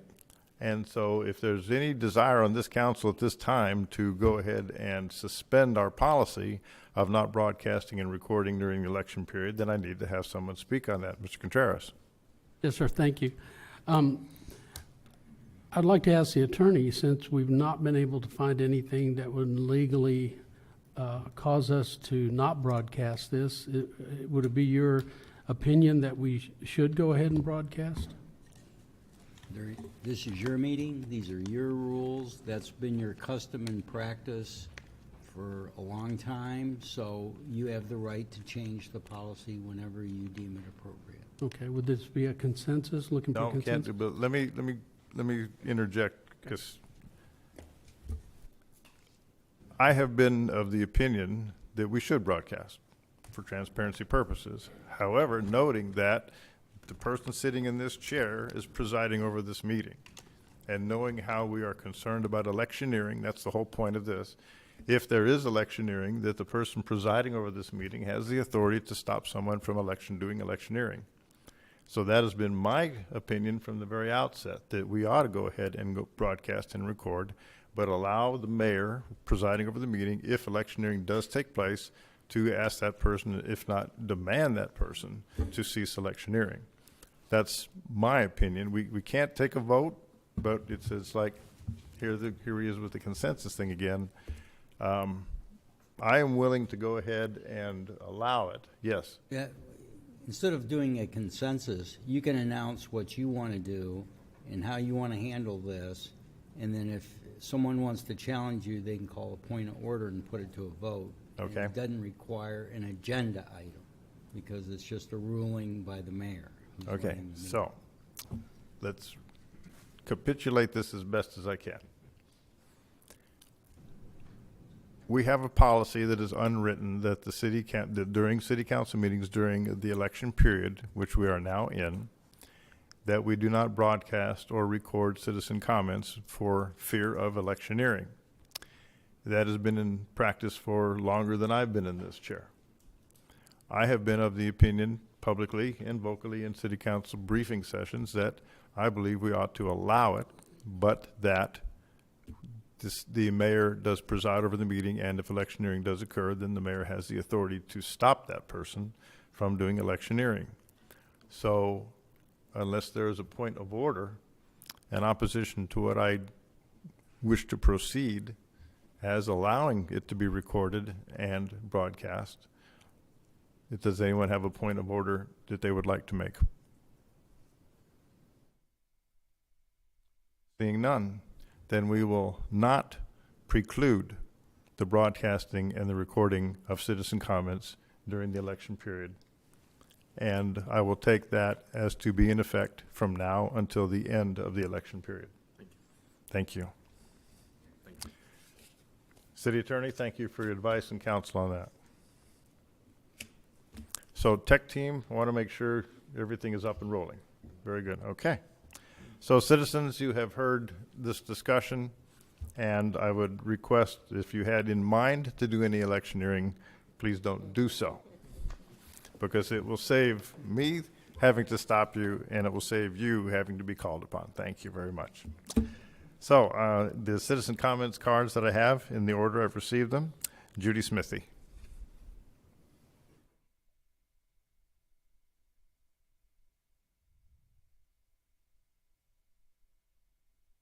If I may interrupt, don't start the timer. I think city manager and city secretary, what just occurred with this, I think needs to be documented in our minutes as well. And that will serve as an archive for what we'll be doing. So just however that needs to be articulated and characterized in the minutes, I think would be worthwhile. It's all right there as well. Yeah. We got it. Thank you. Yeah, document. Okay. All right. Ms. Smithy. My name is Judy Smithy. I live at 1806 Cedar Hill Road, and I did not grow up in Duncanville, but I got here as soon as I could. This is a great place to live. We have dedicated staff members who work for the city. Our first responders, our fire department, our police department do outstanding jobs for us, and I'm proud of them. Right now, the reason I've come is because in driving around, especially around City Hall, there are tulips and there are bright spring flowers, and the department that handles our beautification has done an exemplary job, and be sure you notice it as you drive around if you haven't already. Thank you. Thank you. Erica Browning.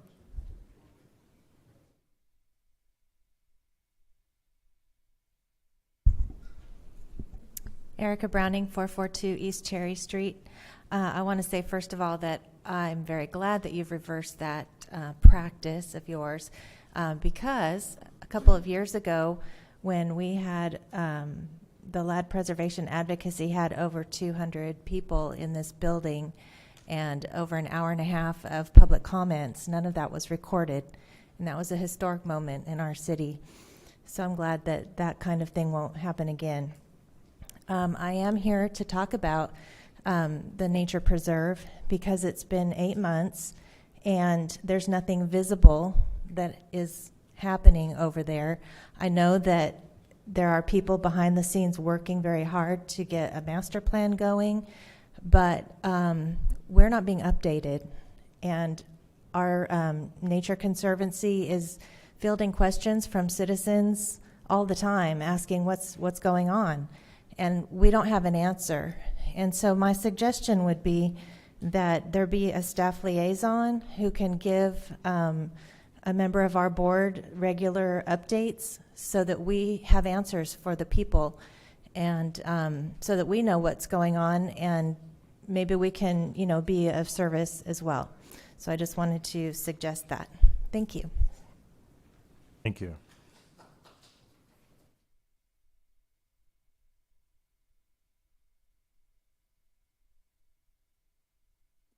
Cindy Johnson.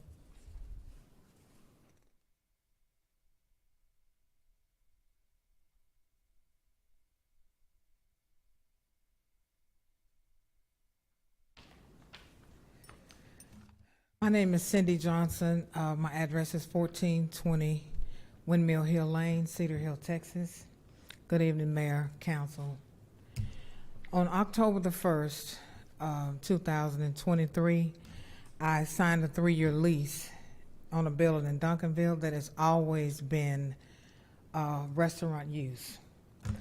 I was very excited about the opportunity to offer kitchen preparation space for entrepreneurs who could not afford brick and mortar restaurant space, food trucks. I would have different things like they could, have the Uber Eats, the Grubhub, DoorDash, to promote their businesses. And even the people that are at home cooking, they could have a place to come commercially and cook. I was very excited about the opportunity to offer this to entrepreneurs.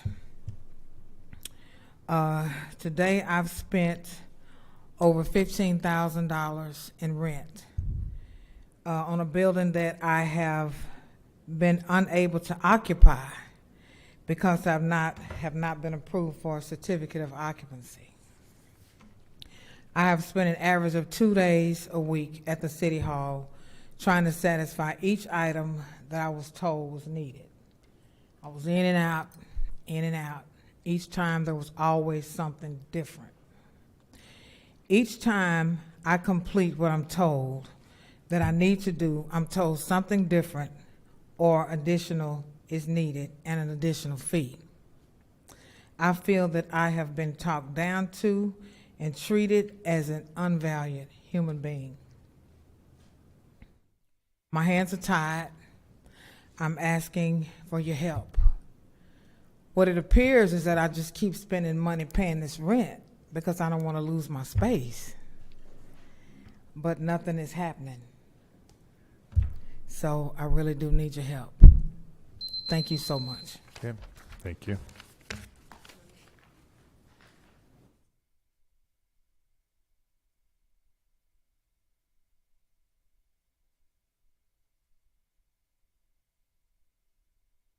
Mark Graham?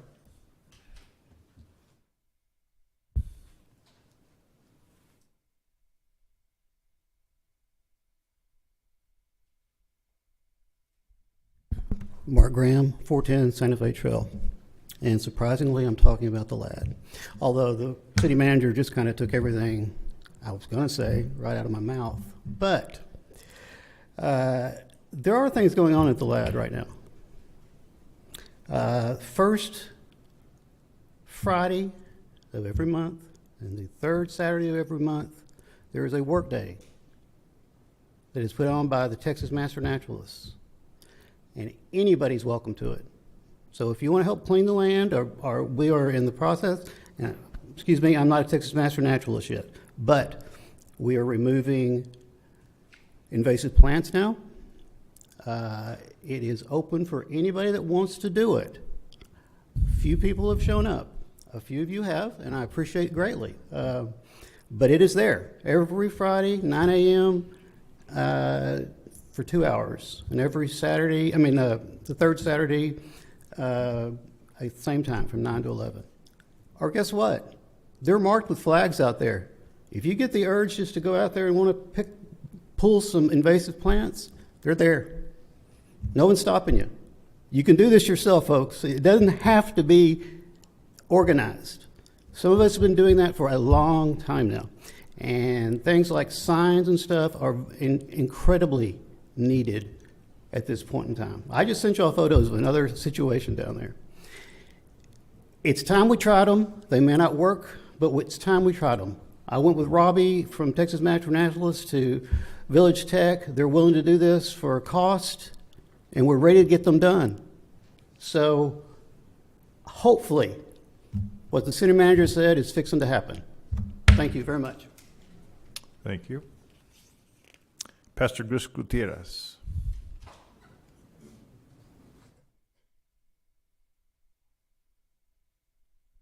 Good evening, Council. Glad to be here with you guys this evening. Chris Gutierrez, 730 Middale Road, also pastor of Arise Church at 201 West Center Street. I just wanted to voice my support regards to item 4L regarding the incentive grant to Tim Maiden. This actually affects the property that is directly across the street from our church. It is actually a property that we've previously owned. And let me just say this in regards to that, when we had it on the market, our hope and our prayer is that it would be purchased by someone that was a Duncanville resident, someone who had a heart for the city, someone who was vested in the city. And because I support this grant to Tim Maiden, let me just say Tim was an answer to prayer. And so that's why I support anything he wants to do on that property. I know his heart for the city, and I know his desire is to see a very thriving, flourishing area in Duncanville. And so thank you so much for your time. Thank you. And our final card is Nancy Gutierrez.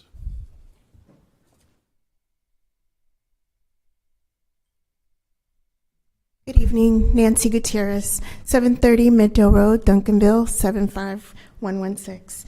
I too am speaking to item 4L in support of Tim Maiden, and I believe that this is a positive and necessary addition to downtown district.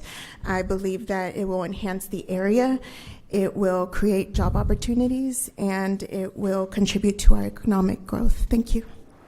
Thank you. That concludes our citizen input portion of our agenda for this evening. Moving on to our consent agenda. This is item number 4. 2 items of housekeeping before we do that.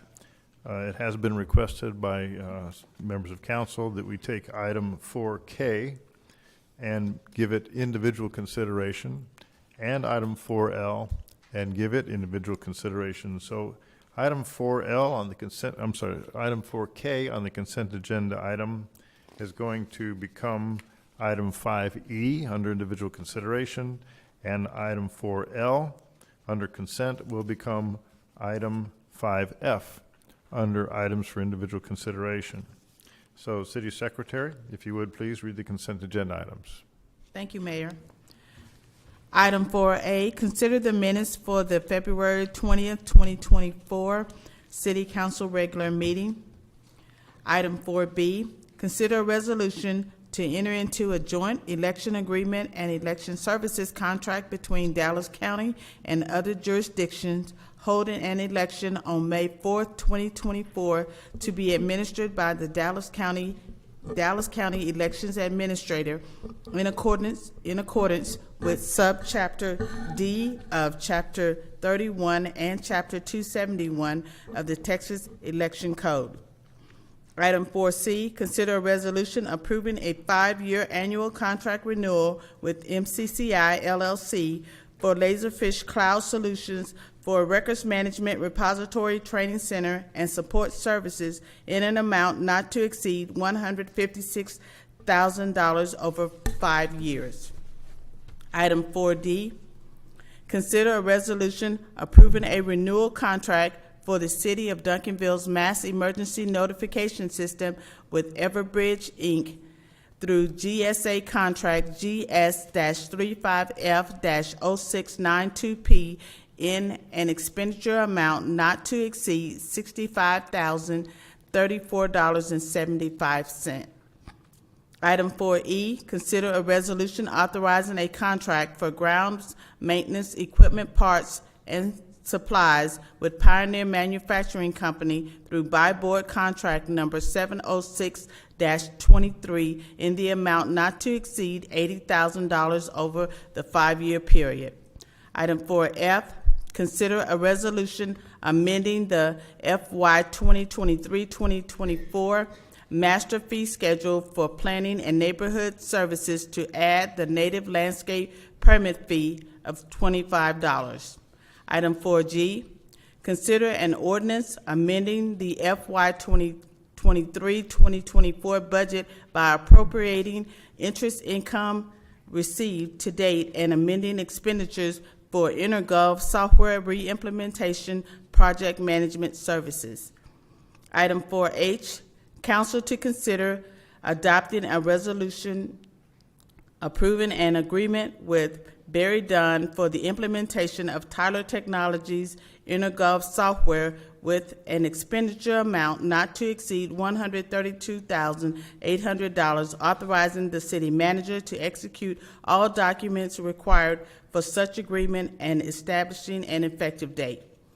Item 4I, consider a resolution awarding a bid authorizing a cooperative purchasing agreement with Southwest International Trucks, Inc. for the purchase of 2 dump trucks through buy board contract 723-23 in the expenditure amount of $219,924.72.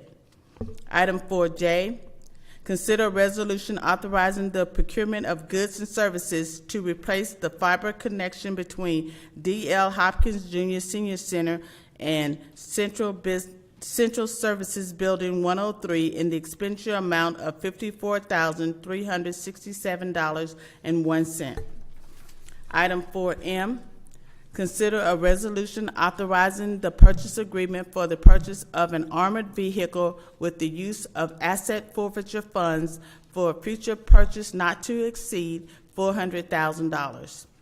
Item 4N, consider a resolution authorizing the receipt of a grant from the Edward Byrne Memorial Justice Assistance Grant Program to be administered by the City of Dallas to provide funding for the police department to purchase 23 Level 3A ballistic helmets with integrated face shields to replace the current helmets that will be expiring this year, with a total grant value of $8,704.52.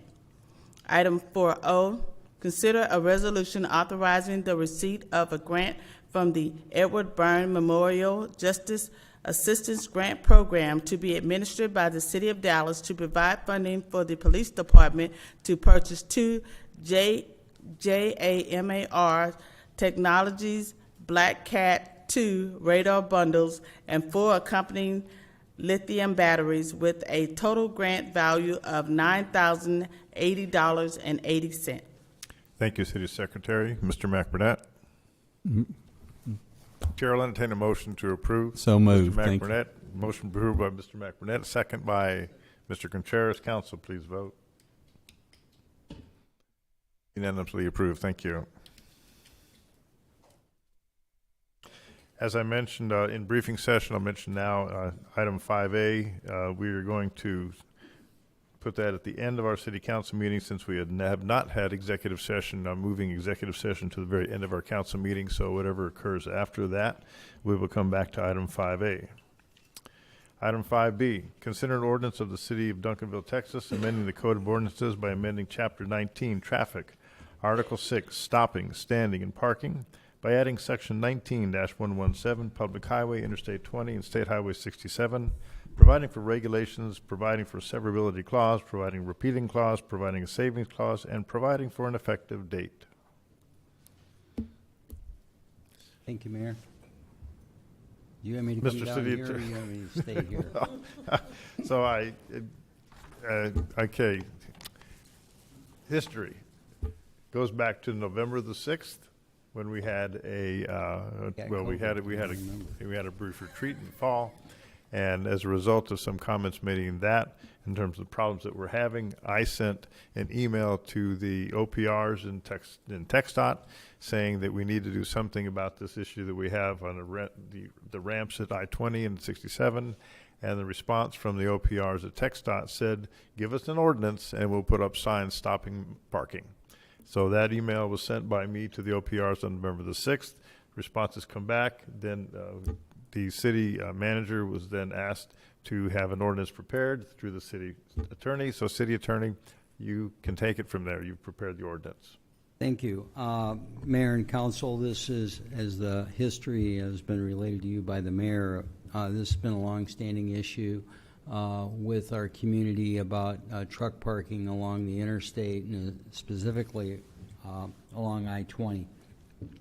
As you can see, this is depicts many of the issues that we have had for some time regarding commercial motor vehicles that are parking along the service road and on the public right-of-way. It's caused various problems in the community. Not only is it an eyesore, it's a traffic hazard. There's rutting that occurs off the roadway and further causes drainage problems, and also, oddly enough, causes some deterioration of the pavement. We visited with you about all that at the workshop in November that you alluded to earlier, and as a result of that, we did prepare an ordinance, and because of we waited through the Christmas season, and then Mr. Finch arrived, and now we've brought this forward. It amends Chapter 19 of our traffic code by adding a new section, 19-117, and identifies parking along the interstate, State Highway 67, making it unlawful for anyone to leave, park, stand, store, or allow any kind of commercial motor vehicle to be parked along the entrance ramp, the exit ramps, the service roads, and those public right-of-ways. Next slide, please. We've also, not only do we have vehicles that are operable that are being parked there, but many times people will leave a trailer or a tractor trailer box on the back and leave it there for the weekend for either someone to pick up or leave it there because of storage, is I guess one way of saying it. So we've also included this subsection B to treat where someone just leaves personal property and a trailer or a part of a vehicle that does not have a motor along the same way. There is a defense, next slide.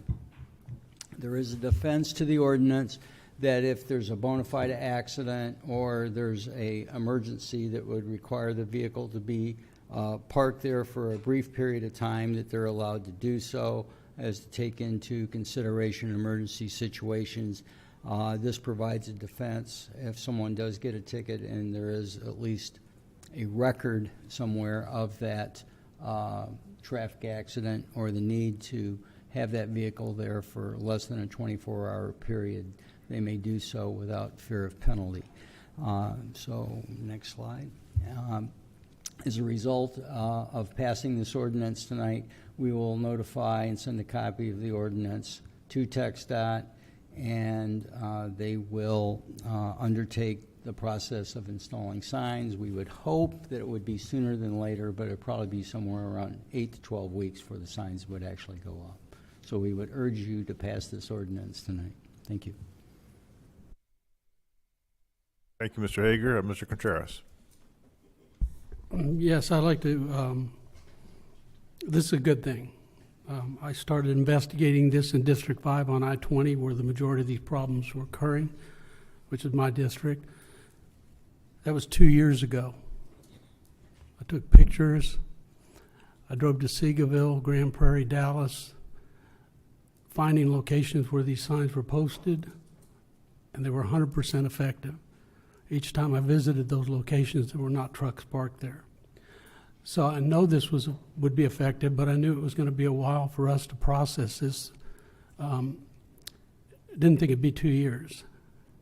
In addition to what Mr. Hager has explained about these trucks, they've sat as long as 4 days. They would unhitch their trailer on Duncanville Road, east and west sides, and leave those trucks unhitched to a truck tractor. We knew this wasn't just somebody spending the night there because they were asked to pull over.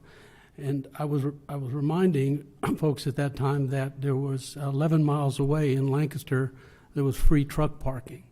So for anybody that just wanted to pull over and take it easier, or maybe they were notified that it was time to pull over because they are monitored electronically, is what I understand.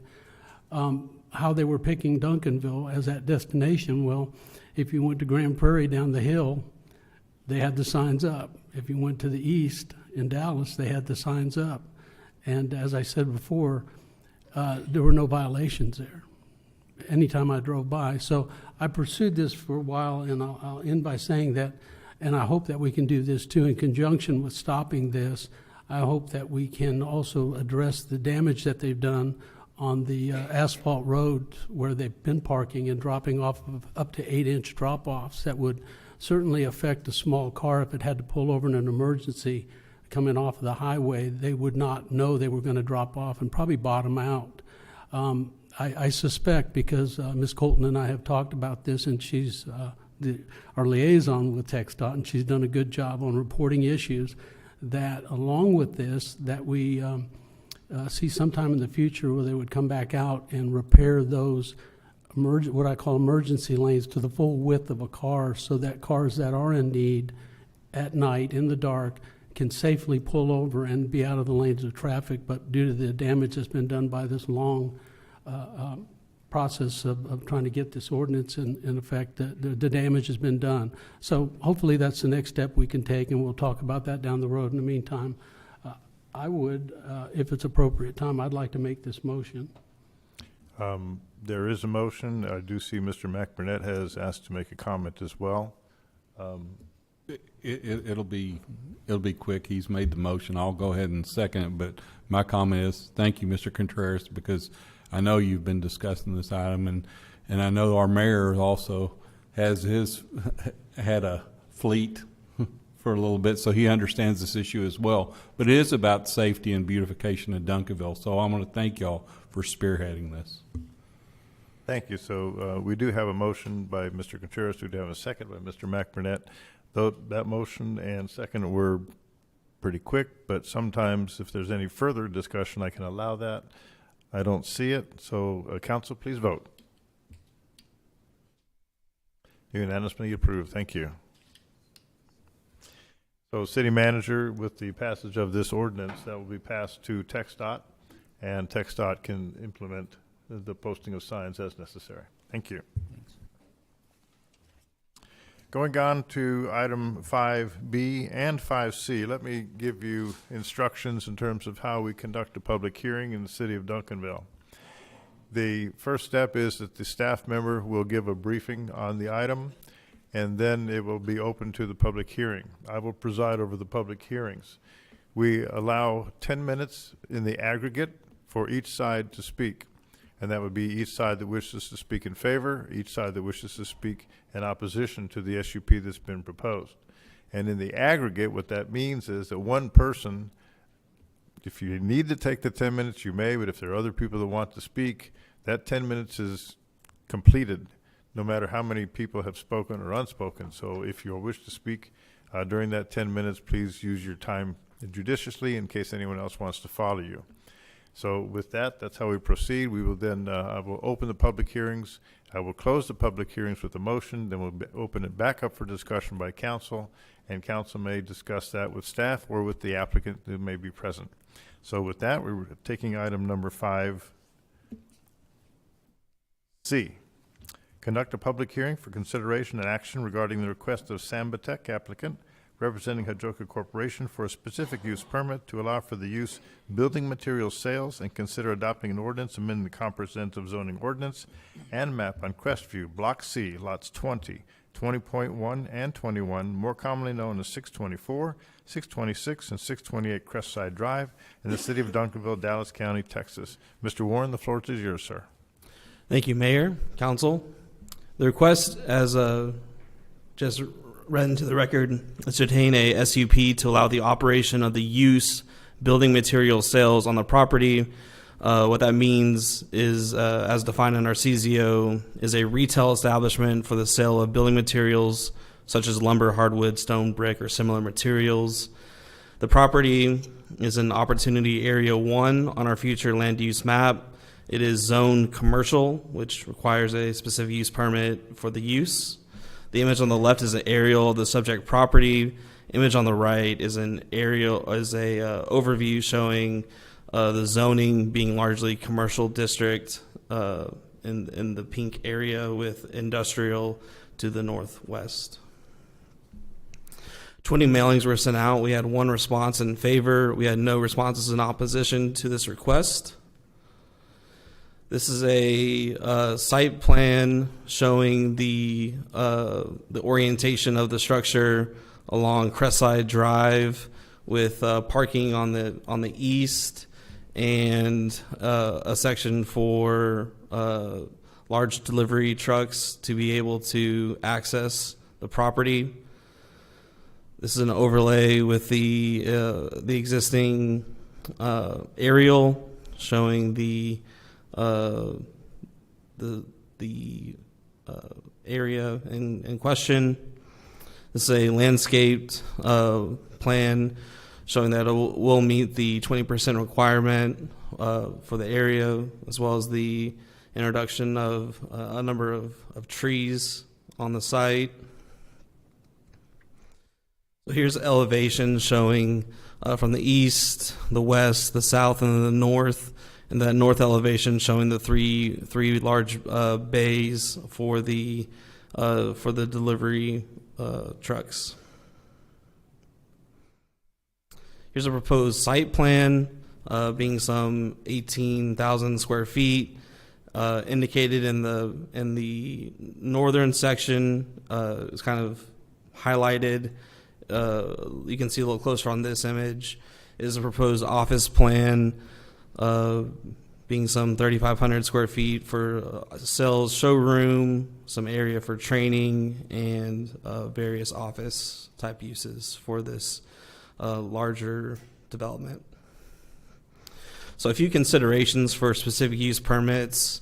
The proposed use is to be consistent and compatible with adjacent land uses and zoning, consistent with the architecture and characteristics of adjacent properties, to promote innovative use of modern development concepts without having an adverse impact on adjacent properties, consistent with goals and objectives of the city, to be an enhancement or improvement beyond the minimum standards set forth by the zoning ordinance, not be detrimental to the general health, safety, and welfare of the community, stabilize and improve the property values within the city, protect and enhance the city's attractiveness, and finally, to strengthen and help diversify the economy of the city.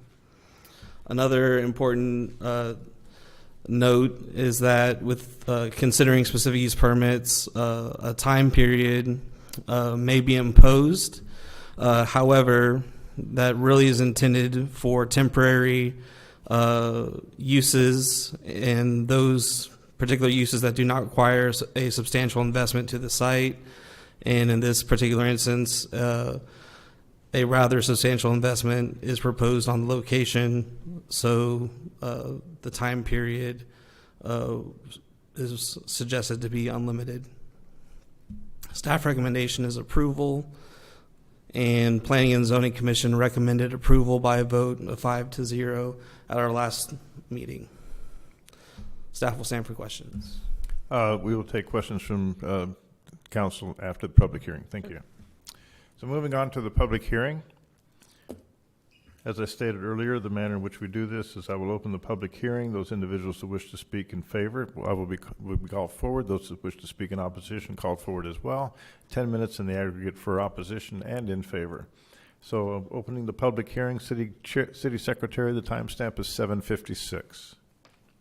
So all individuals that wish to speak in favor of this special use permit, item 5C on the agenda, please come forward. State your name and address for the record. Hello, good evening. My name is Corey Bouguet. I live at 5 Brookway Court. I'm here in favor of the SUP approval tonight. Just wanted to give you a brief history of More Supply Hajoka here in Duncanville. We've been operating for about 10 years here in the city. I've been running that location for about 6 now. We started in about $3 million worth of revenue annually whenever I took it over. Last year we closed at 12.5. We're projected to hit 18.5 million in this next year. We'll be investing $3.5 million into the building if the SUP is approved.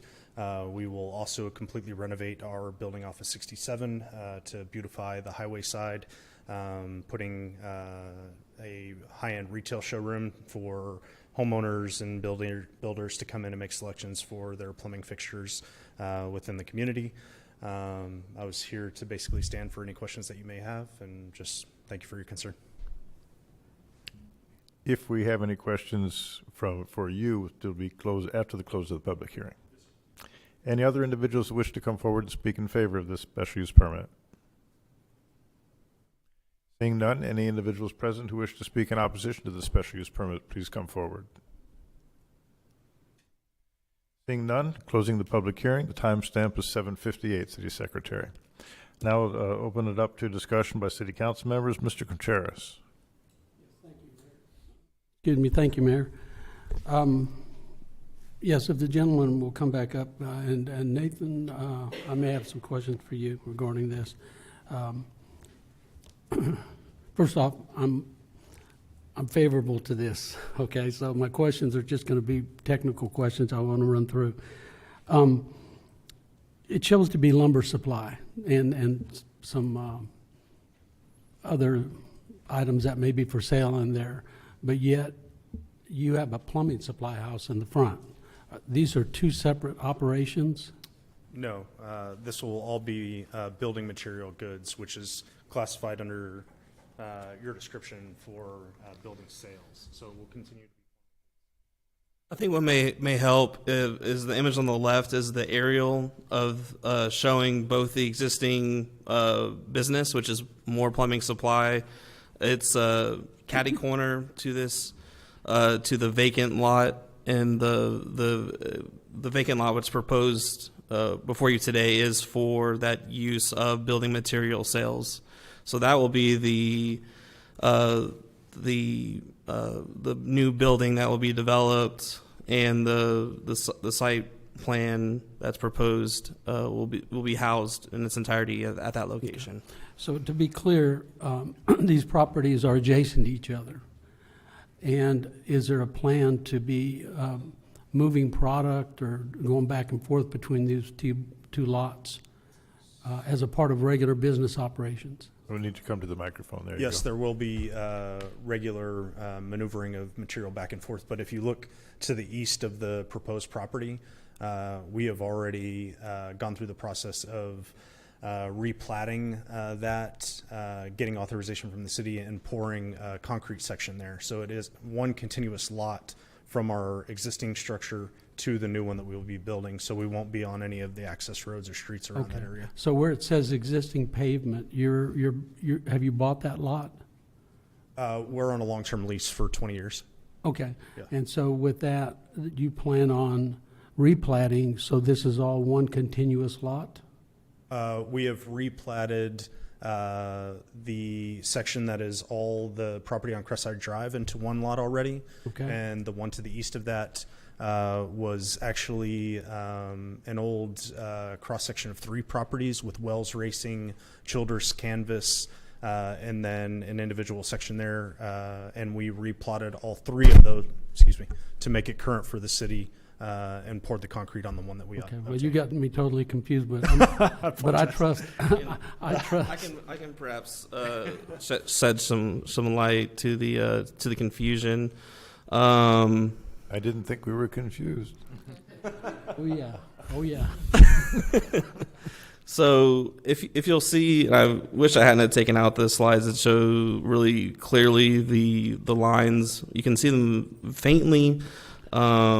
So it does say proposed lot 20-R, and the reason it says proposed is because this is taken from the replat of these 3 lots into one lot, and then the 2 lots that are adjacent to Crest Lane has been replatted previously to include an additional lot. So you can see on this image, which is rotated slightly, that it is one continuous lot, as Mr. Bouguet mentioned, where it says existing pavement, that's one continuous lot. And then you have another replatted lot that contains this entire development. Okay, so just again, I want to stop you there. So your current plumbing wholesale business is the white roofed building with the 6 light shafts at top? Is that where you're currently located with your plumbing business? Plumbing supply? It's the 9. It's this one, correct? Yes. Yeah. So it's the one directly. If you're playing There's Foursquare, nine vents it's up there. directly. So you bought where it says existing pavement, you purchased the back of Wells Racing? Is that what you've done there? That was actually the back of Childers Canvas. Yes. Okay, all right. So you're gonna have a continuation from 67 to Crestside, and that'll all be legal. And I trust Mr. Warren's handling all that. Yes, sir. Is the building going to be sprinklered? I'm sorry? Is the building going to be sprinklered? Yes, sir. Okay. That's all I got. Thank you. Yes, sir. Thank you. Any other comments from city council members? One comment that I would have, I look at this and understand the purpose, the proposal, and the future in terms of what you're bringing to the city of Duncanville. Not only property taxes, which we already appreciate, but sales taxes as well. And knowing that the reputation the Moore Supply has among the professional contractors in the area in southern Dallas County, we appreciate your undertaking this venture to bring more business to our city, more business to you as Moore Supply. So we do thank you for that. So with that, the chair will entertain a motion to approve. Thank you.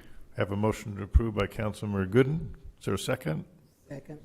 Second by Councilmember Cherry Brown. Please vote.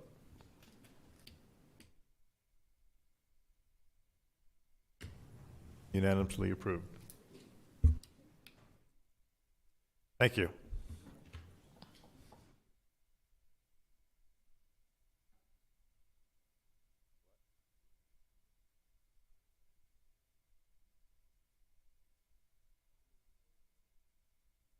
We didn't vote on closing the public hearing. You need a bigger elbow, Mr. McBurnett. We closed the public, what was the time of the public? The 7:50, what was it, 7:56?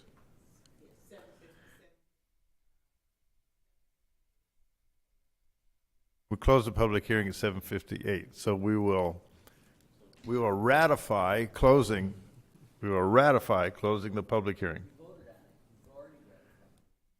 Okay, so we've ratified even closing the public hearing. We don't need to take a vote on closing the public hearing. So I will make note of that error on my part when we move to the next public hearing. Thank you. Item 5D. Conduct a public hearing regarding the request of Robert Brown, the applicant representing owner Metro Housing LLC, to include a specific use permit for short-term rental on Block 12, Lot 6, DeVille Estates, Number 3, more commonly known as 235 Greenstone Court, Duncanville, Dallas County, Texas, and consider adopting an ordinance to amend the comprehensive zoning ordinance and map. Mr. Warren, the floor is yours again, sir. Thank you, Mayor, Council. The request is to obtain an SUP for a short-term rental. Short-term rental is a residential unit offered for rental to guests for residential purposes for a period of 1 to 30 nights. Examples include, but are not limited to, Airbnb, Vrbo, HomeAway, and other brokers. Such rentals may include a shared room, a single room, or the entire dwelling unit. These uses are conducted by the homeowner or tenant, not by a hotel or other business. The future land use map designates this property as low-density residential. The zoning district is SF10, single-family residential district. Image on the left shows the subject property in the cul-de-sac Greenstone Court. Image on the right shows that it is well within single-family 10, surrounded completely by single-family 10 residential district. 19 mailings were sent out with a 200-foot property owner notification buffer. We had one response in opposition and no responses in favor. Staff recommendation is approval with the usual conditions of no loud or ruckus noise may be present on the property between the hours of 10 p.m. and 7 a.m. The SUP will be removed if the location receives 3 substantiated complaints from neighboring property owners for excessive noise or traffic within a 24-month period. The property must continue to be in good standing by not having any outstanding issues related to taxes or code compliance provisions. A report must be submitted to the planning staff annually that indicates the following: number of nights the unit was rented as a short-term rental in the previous year, proof of hot tax payment, proof of current property insurance. The property will be suspended or removed from the registration list for 1 year. If false or misleading information is provided, there's been a violation of the terms, conditions, or restrictions, or if the hot tax has not been paid in a timely manner.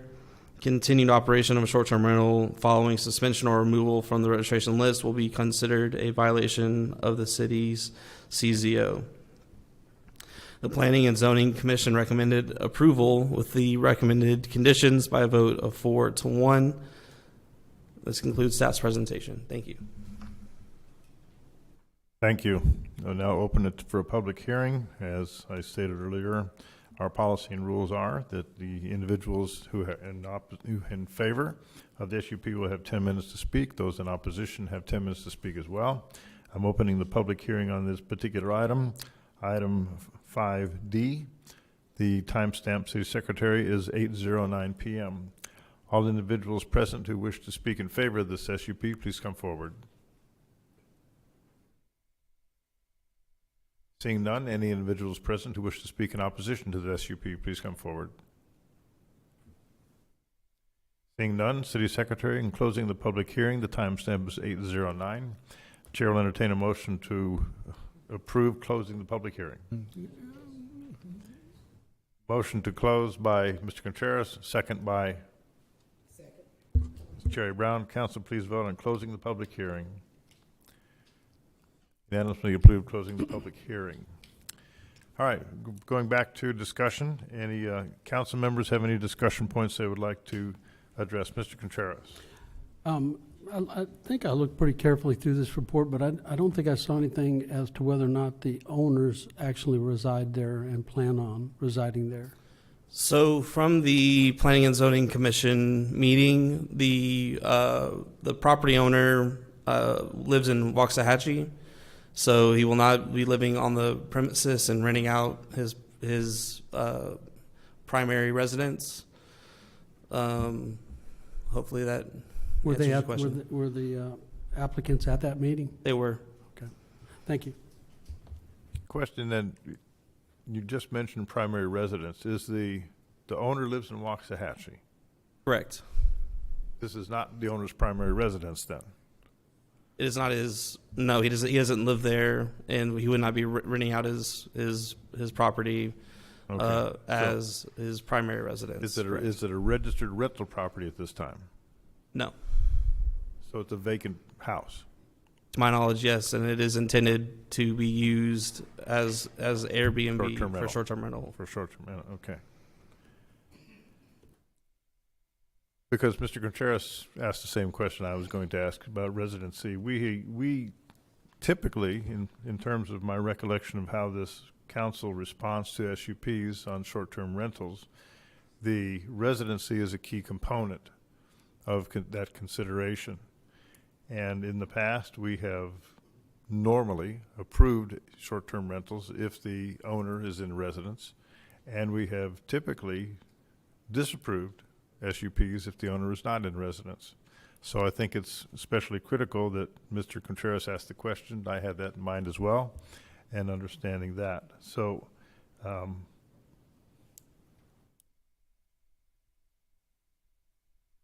in terms of the history of what I've just recommended and what I've stated, this is how we normally respond. Now, just a moment, please.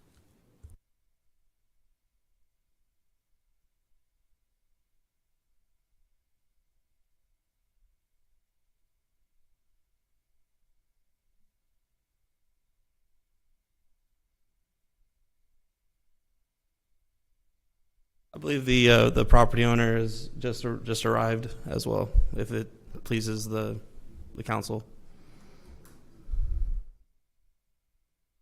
He's been here, but he's just made himself known. Okay. So, So, Mayor, I'd like to make a motion that we reopen the hearing.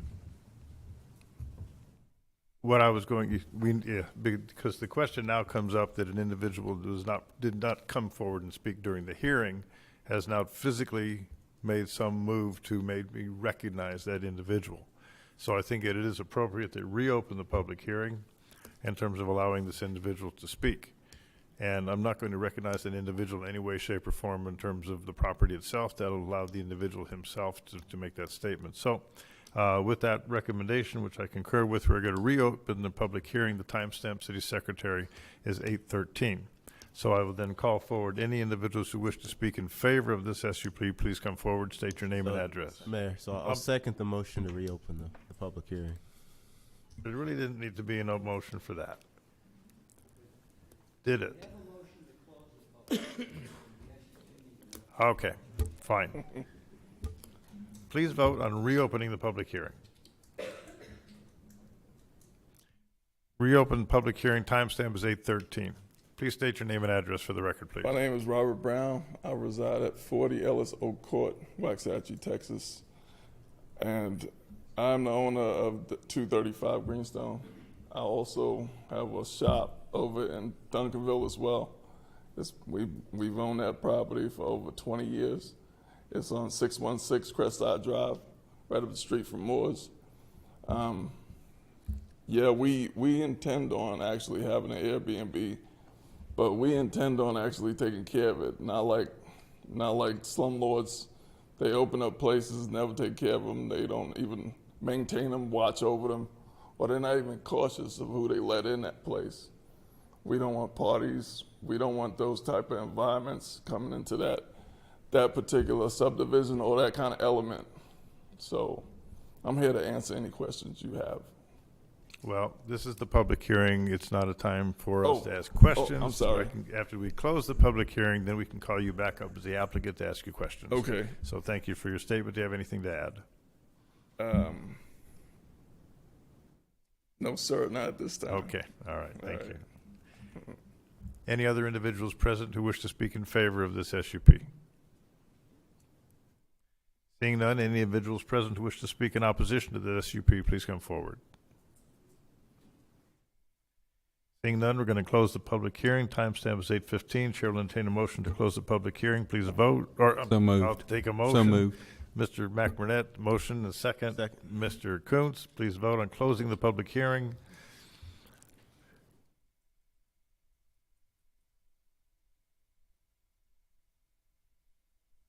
Unanimously approved to close the public hearing. The second one, timestamp 8:15, City Secretary. Council members, any other questions of Mr. Warren or the applicant? Ms. Gooden. Thank you, Mayor. If the applicant can please.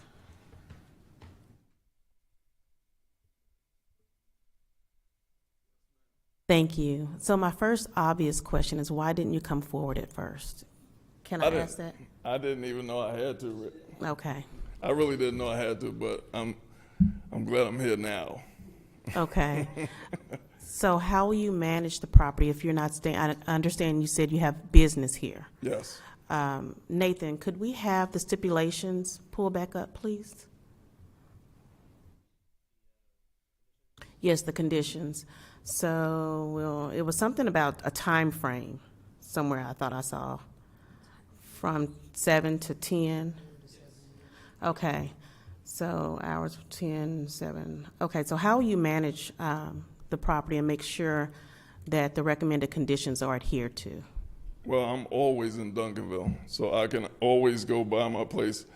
I go and talk to the neighbors periodically anyway, just to see how everything is going. I had to introduce myself to the actual neighbors when I first bought the property. It was an older couple's property. Her mom died, and they called me. We're friends with the owners, or the old owners, and that's why we purchased the property. So. You purchased it with the intent of it being a short-term rental? Yes. Okay. Yes. Or renting it out, either short-term or just renting it. But short-term will actually bring more income. Okay. So it'll bring more tax revenue too for city of Duncanville. That's all I have for now. Thank you. No problem. Mr. McBurnett. Thank you, Mayor. Mr. Brown, my question's pretty simple. When you mentioned the neighbors, did you talk to the neighbors and tell them what your plan was to do? At the time we purchased, we wasn't sure whether we was gonna make it an Airbnb or just rent it until we started researching what the difference would be between Airbnb income versus just regular rental income. And Airbnb income is like 2 to 1. So yeah, I started talking to the neighbors, and yeah, they're interested in doing it too. Some of them are older, and they want to get out of their place, but they don't know whether they want to rent it or they want to do what we're doing. They might follow suit, I don't know. But some of them was here when we was in the first meeting to see how this process actually develops and how it does. But yeah, I did. I talked to them. So around that block, how many people would you say that you talked to? Three, because they was even approaching me because we had sprinkler leaks. We had all kind of stuff that was happening. When we purchased the property, we started coming across deferred maintenance. So we was taking care of all of that, painting and all that type of stuff, just getting it ready and putting smoke detectors in all the bedrooms, different things that we know we're gonna have to do if we're gonna rent it out. And have you experienced or do you understand the guidelines that they ask you to follow? Yes, sir. Yes, sir. I'm a master electrician. Been in construction for over 30 years. So yeah, I do understand the guidelines. We own other rental properties around the Metroplex. We don't own other Airbnbs, but we own other rental properties. So I'm used to keeping everything up for Section 8 for different entities that are rent from us. So I'm kind of used to following their guidelines. Okay, thank you. No problem, sir. Mr. Contreras. I want to make sure at an appropriate time, I have a question for the attorney. Now it's time. Okay. Sure. Thank you. Mr. Hager, I know we have, as the mayor alluded to in the past, well, just a few minutes ago, that we have kind of leaned towards owner-occupied Airbnbs. But to be certain that we're following any state mandates that protect the rights for Airbnbs, are we legally on sound ground to to require that There is a case out of Santa Monica, California, that was challenged on that, where it doesn't require owner occupant, but it required a manager to be on site at the property when it was rented. That's been upheld as being constitutional. Requiring the owner to live there is not. That's that California case. So it requires that there be an on-premise manager or supervisor or someone, I guess manager is the best way of saying it, on the premise while it's being rented. Well, for the purpose of making a decision tonight, is that something we would have to adopt in order to enforce that? You would have to make it a condition of, you're required to, you are allowed to make special conditions when you grant an SUP. There are about 7 or 8 already on there. You could add another one if you chose to. Okay, thank you. Question again for City Attorney, that my understanding of the state law in terms of short-term rentals, the state law says that short-term rentals may not generally be prohibited. They're not generally prohibited, they're allowed. That's what I'm saying. So Yes. state law does not permit prohibiting short-term rentals, my reading of the law itself. But we have understood that at times we have disapproved short-term rentals for a special use permit, which would, in the past, not been a problem in terms of you examining that and saying that we would be in violation of anything. And there, one of the owners lived in California, another one out of state, and another one not in the area. But at the same time, this council has also disapproved special use permits for short-term rentals based on conditions or comments made during public hearings and questions to the applicant. So we as a council do have an opportunity, I believe, to approve or disapprove the special use permit without being in violation of Texas state law. Yes. We've done so in the past without any violation. So Yes. I want to make sure the council understands that while the law says generally, some cities have been taken to task by attorneys by an overall city saying you will not have a short-term rental in the city, period. That is a violation of the law. What we are doing in terms of individually looking at this SUP is not in violation of state law. What you're referring to, state law, is actually case law. Case law. There's no Okay. statute. Right. So I just want to make that clear. Absolute prohibition has been overturned by a court. Right. But that's not what we have. We have a case-by-case review. You've granted some, you've denied some. Right, and that's what I want to make clear to the council understanding. I've done some reading on the case law and understanding in terms of what's going on in other cities in the state. So we do have the ability to approve or disapprove an SUP without looking toward an overall general prohibition of short-term rentals within the city boundaries. Would that be a motion, if we were making a motion, that would be a motion to approve on the condition that a manager live on site? That would be an additional condition that the entire council would have They to don't agree have to. to live there. They have to be present during the rental period. There has to be an on-site manager present during the rental period. So the that's way how the motion should be worded. Yes, if you were to make that, if you were to add that condition, it is that a manager has to be present on site during the rental period. Well, is that all night, or that's just present so they can get a hold of us and we come out? They have to be present during Present the on rental site. period. On site. On Someone site, so I'd have to have someone out there on site managing. If that condition is adopted, and it has not, it's only been discussed as yet. Okay. So, Ms. Cherry Brown, I'm sorry. Yeah, I'm totally confused. So you were talking about California. So It's a U.S. constitutional okay, issue. So It's when you equal said on protection. site, that's like they have to go check out the property while a renter's there, or they have to physically stay on the property? Okay. Santa Monica adopted a regulation that said there has to be an on-site present manager during the rental period. So if you rented it Friday through Sunday, the manager has to be present. Okay.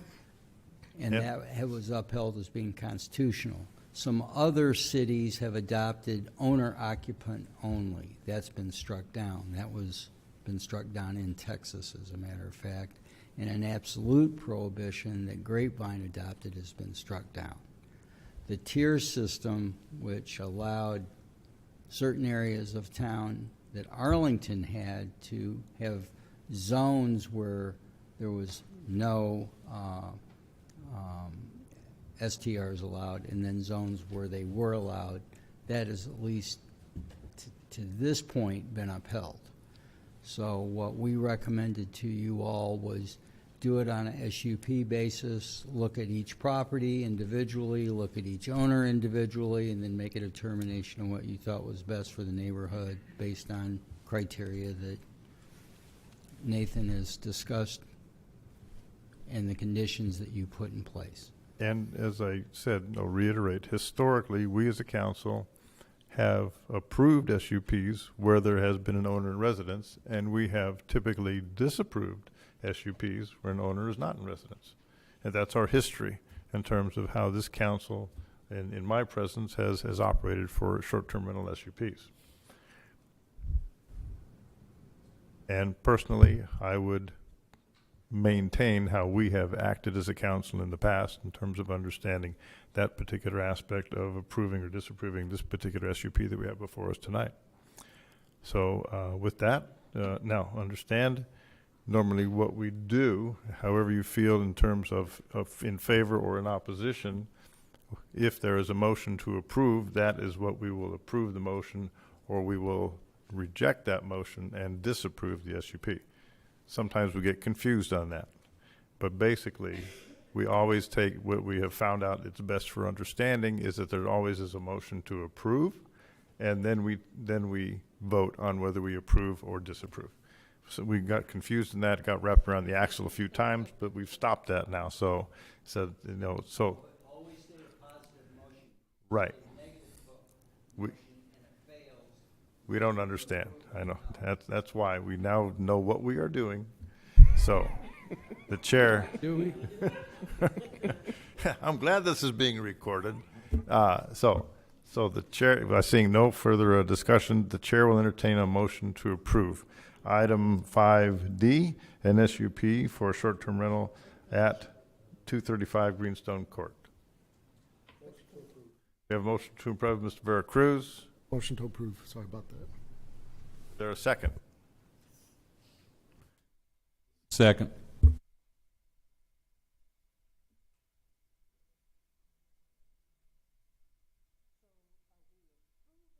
With the way it is, or are we saying with the condition?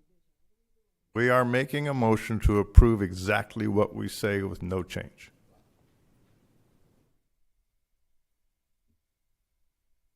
All those in favor of this item as stated, as indicated with no changes, please vote in favor or in opposition.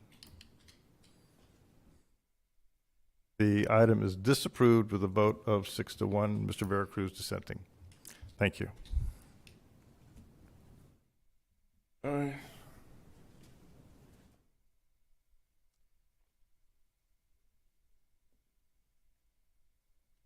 We are now moving on to item 5E, which in the past was item 4K.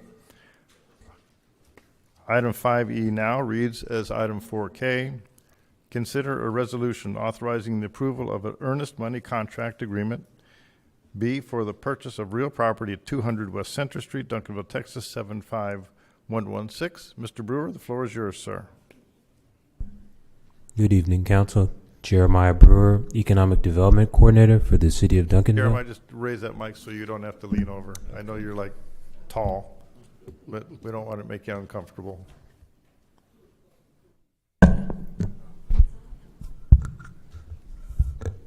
Got it? You're okay. We just project. We'll be fine. Okay. Good evening, Council. This item for the consider a resolution authorizing the approval of earnest money contract agreement for the purchase of real property at 200 West Center Street, Duncanville, Texas. EDCs or development corporations such as the DCDC, have the authority to acquire property to later sell for business development projects. The city comprehensive plan recommends downtown land banking as a strategy to accelerate development. Local developer is interested in the nearby property, which is a later item on tonight, or the next item.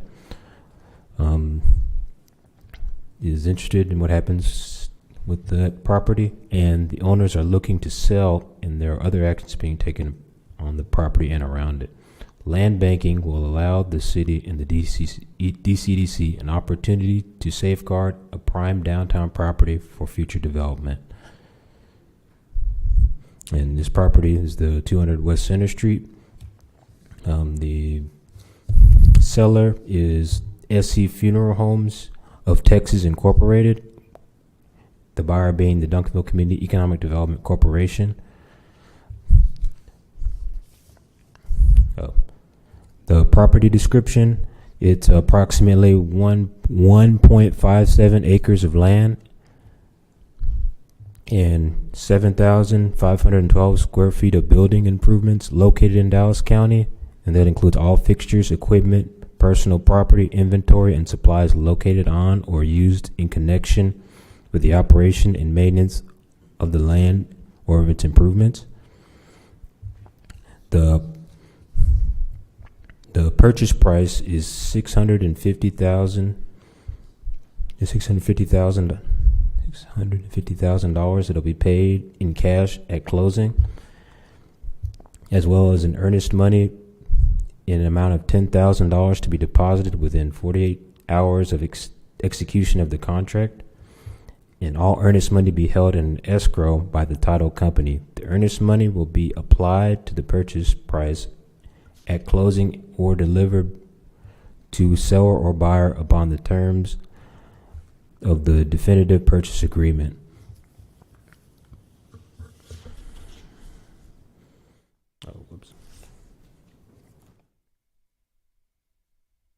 And if you look for Exhibit A and Exhibit B in the contract, or Exhibit B, there is a use restriction, which is essentially the property shall not be restricted from being used for a funeral home, crematory, cemetery, or for the sale of funeral, cremation, and cemetery-related services and/or merchandise. The recipient shall record the deed restriction together with the deed.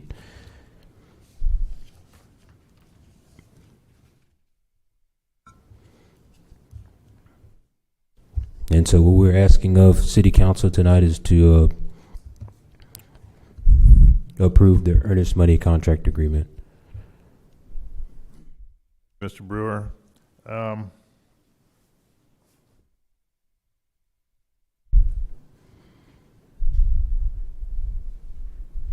have a question in terms of the resolution that we have in our packet. The item that we have before us talks about a resolution authorizing the approval of earnest money for a contract. But the resolution that we have says that the Duncanville Economic Development Corporation is hereby authorized to purchase the real property at 200 West Center. Now, understanding how real estate transactions go, the presentation of earnest money eventually leads to the purchase of the property. But the item that we have before us is different than the manner in which the resolution has been written. Mr. City Attorney, right, but the resolution doesn't say that. It says a resolution of the City Council, City of Duncanville, authorizing the Duncanville Community and Economic Development Corporation to purchase the real property at 200 West Center Street in an expenditure amount not to exceed $650,000, and authorizing the city manager to execute all documents and agreements relating to the sale and providing for an effective date. And it says, now therefore be it resolved, the Duncanville Community and Economic Development Corporation is hereby authorized to purchase the real property located at 200 West Center. There is no mention of presentation of earnest money, which is what is the agenda item. Pardon me?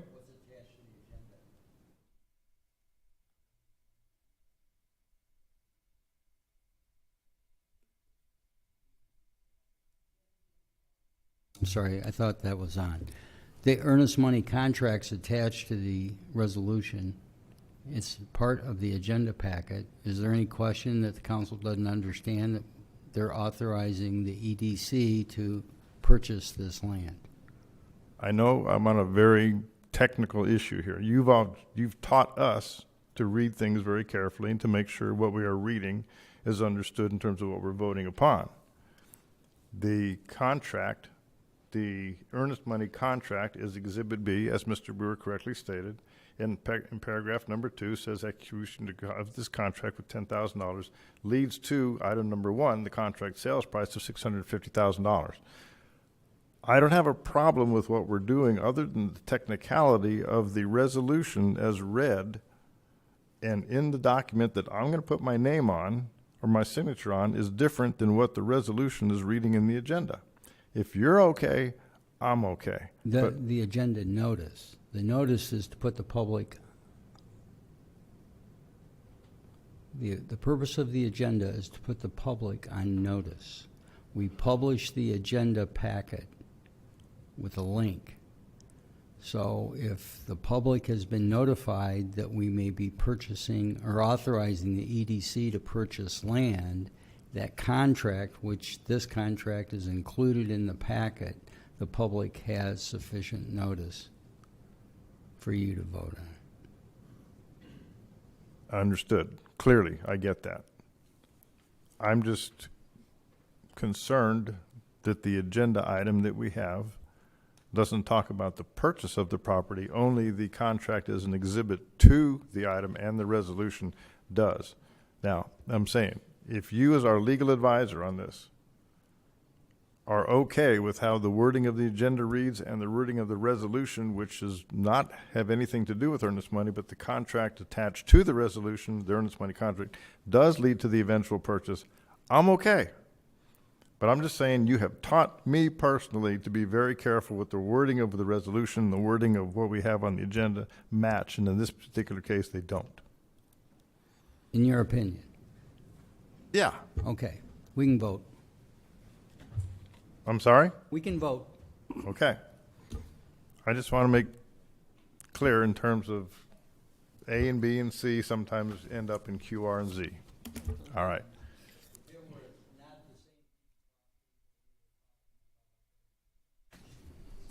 Okay. All right. Thank you.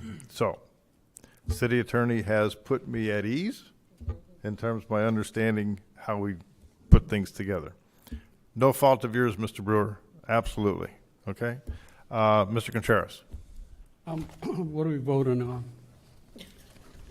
We are voting on a contract to put $10,000 down on as earnest money on 200 West Center Street, which will eventually lead to the purchase of the property at $650,000 by the Duncanville Economic and Community Development Council Corporation, because that's what the Exhibit B is attached to the resolution, as explained to us by the Esquire Hager.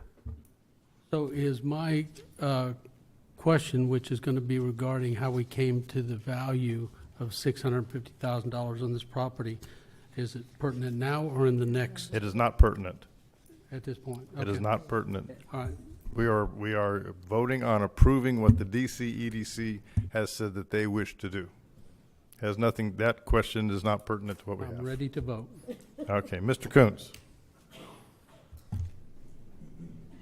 Thank you, Mayor, because this originally had been on consent agenda, and I'd requested to have it moved over. And so I'm very much in favor of this, and some citizens noticed that there's two properties here that we're making some decisions on that are right next to each other. And I think a question that I've been asked several times, and I wanted to make sure that we had an opportunity to have some public discussion and for the public to see this presentation, is the big question is why. People are asking why are we purchasing this property? And so, Mr. Brewer, could you speak to that? And I've got some thoughts as well. Yes, sir. As you'll see in the presentation for the next item, it's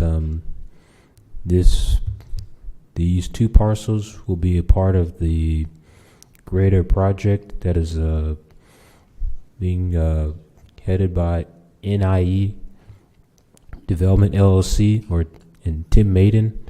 And this project is the redevelopment of these two parcels as a mixed-use development, primarily as for retail and a restaurant, as well as using the additional space for or the combination of those two parcels for the greater intent for that greater project, which is as we'll see in the next presentation, a pickleball development and a restaurant. Mr. Brewer, we need to be very, very careful. I know where Mr. Kuntz is going with this question, but once you begin addressing what's on the next agenda item, you're out of order. I apologize. Oh, no, it's okay. I mean, it's a great question in terms of looking at the entire vision of what we're doing. It's a great question in terms of answering it as well. But you can't go into what the next item is going to be proposing. We've got to take that as a separate piece. I understand. So Mr. Finch, can you help Mr. Brewer out? Yeah, if you don't mind, if I could just share with you a little bit. So Mr. Brewer and I did meet with the Duncanville Community Economic Development Corporation and went through this. So the property in question at 200 South Main Street, it's a 7,500 square foot facility that's obviously existed for some time now. It's in decent shape, what I would say. I did have an opportunity to walk through the building. It does need some roof work. There is some stuff on the inside that needs to be done. There was previously some leaking and those types of things that were on the inside of the building, but it's certainly those types of matters can be corrected in terms of the building and future of that building. I think that the conversation that I would tell you that I had with the DC EDC was while there may be a potential temporary use for that existing 7,500 square foot building, the real opportunity in here is the future redevelopment of that parcel, whether or not it combines with a separate parcel, an adjacent parcel in the future, is something to figure out. I believe that there's some additional phasing that could be considered in the future to really develop a mixed-use facility that would involve residential, retail, a variety of different things that we can look at as we start to talk about the comprehensive plan, as well as the downtown vision plan and those types of things. But specifically for this purchase, the DCEDC wanted to go ahead and acquire this parcel so that it could help with controlling the destiny of that vision for that specific area and what that might look like in terms of the adjacent parcels, and additionally a possible reuse of that building for the short term while those longer term plans are envisioned and figured out, if that helps a little. Thanks. Mr. Kuntz? Thank you, Mr. Finch. So I couldn't have said it better myself, and that's again, we've been talking about downtown redevelopment, and that is in the downtown Duncanville district, and we're talking about being more aggressive. We've been rather passive about executing some of our plans for redeveloping that area, and this is a more aggressive move.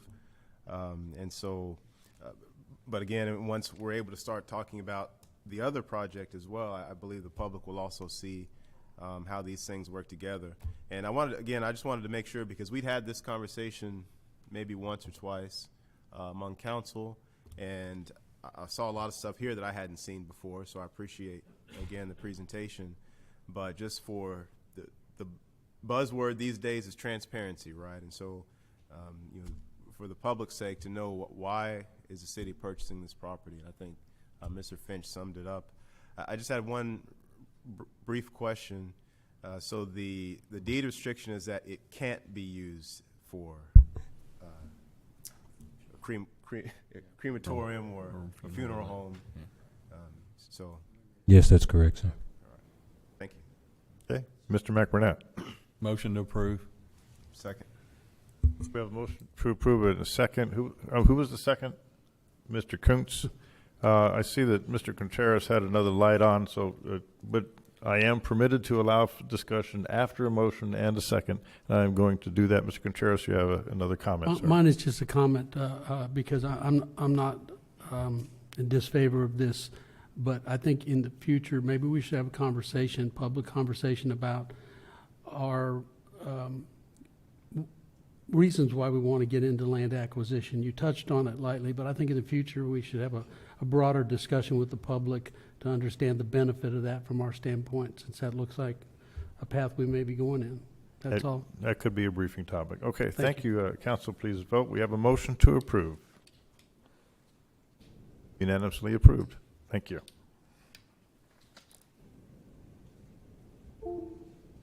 We are moving on to item 5F, which formerly was item 4L. I will read that. Consider resolution authorizing approval of incentive grants by the Duncanville Community and Economic Development Corporation, DCEDC, to Tim Maiden in an amount not to exceed $246,450 for a building located at 202 West Center Street, Duncanville, Texas 75137. Mr. Brewer, the floor is yours again, sir. Thank you, Council. Tim Maiden of United Development, LLC, has proposed improvements to the property located at 202 West Center Street. The DCDC board approved at its previous meeting the following grants: $55,000 for paint, $8,000 for landscaping, $12,250 for signage, $16,200 for facade, $45,000 for demolition, redevelopment, and reuse grants, and $110,000 for infrastructure. And this will be for the installation or repositioning of a fire hydrant and a turnaround for the fire truck or a hammerhead. The total incentive amount equaling $246,450.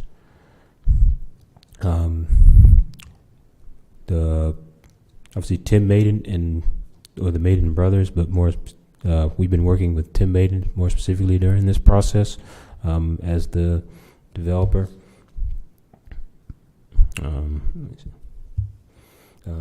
Mr. Maiden is widely regarded for his leadership experience in banking, education, and nonprofit sectors, and he has been working in the finance industry since 2001, and he's participated in over $350 million of capital transactions during his career, which includes community banking, real estate, or commercial real estate, and public financing.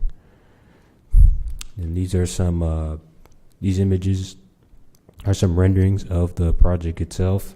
As you can see, it'll be a mixed-use development, but this is obviously the pickleball courts and a restaurant in the space, and the total space, or with the redevelopment, as well as with the building, and the total square footage would be 11,900. And this is an initial site. This is an initial site map. And then the impact evaluation. The DCAT appraised value is $824,980. Proposed investment, or the incentive, would be the $246,450. The estimated property tax from that would be $5,229.65. At 125 sales per square footage, that would generate $1,487,500. As you know, since it was formerly a funeral home, or that was formerly a daycare, it was generating $0 in sales tax. So the city sales tax revenue from that estimate would be $29,750. The sales projections, and that's for the entirety of the 11,900 square foot of retail and restaurant, if that was it's being used in its entirety. However, the projections, 125 sales, commercial sales generated per square foot. That's more closer. That's more closer to the average of Duncanville. Though in Dallas, that number is closer to $200 per square foot. But this is a more, I guess, reasonable number. And then the tax revenue over 10 years would be $297,500. And then the owner is here and present if you have any additional questions about the project. Okay, thank you. One quick question. I just want to make sure, Mr. Maiden, thank you for being present with us tonight and during our time. Please come forward. So I just want to make sure that understanding that I'll just ask the question. Do you already own the property? Yes. We Okay. acquired the property. Sorry, Yeah. Jeremiah. We acquired the property in January of this year. So- Okay, okay. I just wanted to get that clear because it wasn't clearly stated in one of our exhibits that the owner is, that the property is currently owned by you. Yes. Now, is it, everything that we have says Tim Maiden, you? Is Yeah, not I talking want to any correct that. corporations So, or anything no, like that? it's really my father and I, we invested to acquire the property. I'm going to use my twin brother who's experienced developer. In fact, he did the Starbucks taco deal off of 67. He's redeveloping Redbird Mall. So he's going to be the project manager. The developers are going to partner together. I'm just the investor, so I put the money towards the property to acquire it from Arise Church. Okay. Yes, it's unusual for this kind of money and this kind of a transaction to go to a particular individual versus. Yeah, it's some actually type was of LLC or acquired in an corporation. entity name, so Yeah. it wasn't in my name. Okay, all right, just want to make that clear for everyone. Okay. Going on to what has previously been stated in terms of the future of this area for our city, as Mr. Coons has informed us in terms of the walkability and what we're doing for the developing of our downtown. And as Mr. Finch has said, and, Jeremiah, Mr. Brewer, you're putting it's impossible to talk about these two pieces without putting them together mentally. We just do. And we see that as as a project that is going to be so beneficial to our city. I'm strongly in favor of this, and so I would entertain a motion to approve. So moved. Second. We have a motion to approve by Mr. Gutierrez, a second by Mr. Mac Burnett. Please vote. Unanimously approved. Thank you all. Thank you very Appreciate much. Appreciate you. We look forward to pickleballing. Is that a word? Yeah. Okay. All right.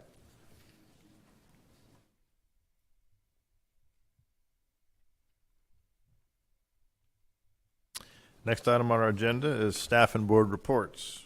Item 6A, receive the Parks and Recreation Department quarterly report. Mr. Stevenson.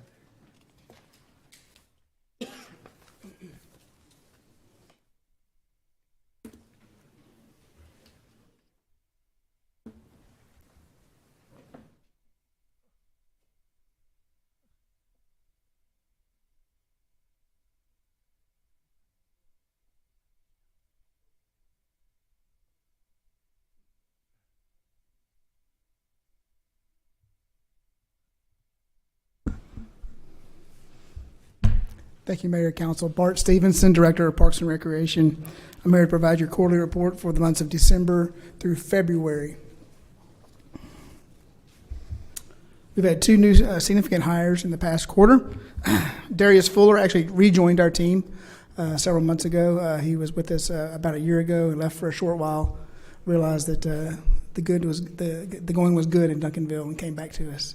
So we're so happy to have Darius back on our team. And then Sergio Molina is our new irrigation crew leader who comes to us from the city of Arlington. He's been a great asset to our team already with the addition of new Armstrong Park coming on, the new irrigation system he is installing, and then also his knowledge of splash pads. So for our park maintenance measurables, our park maintenance operations planted 54 trees this past winter. That is obviously the optimal time to plant trees, so we're always very busy planting trees during every winter, but 54 trees this past winter, 43 park inspections, a number of debris events after storms throughout the wintertime as well. And of course we had 2 parades with 3 celebrations and maybe another one, I guess, after the championship this past weekend. So.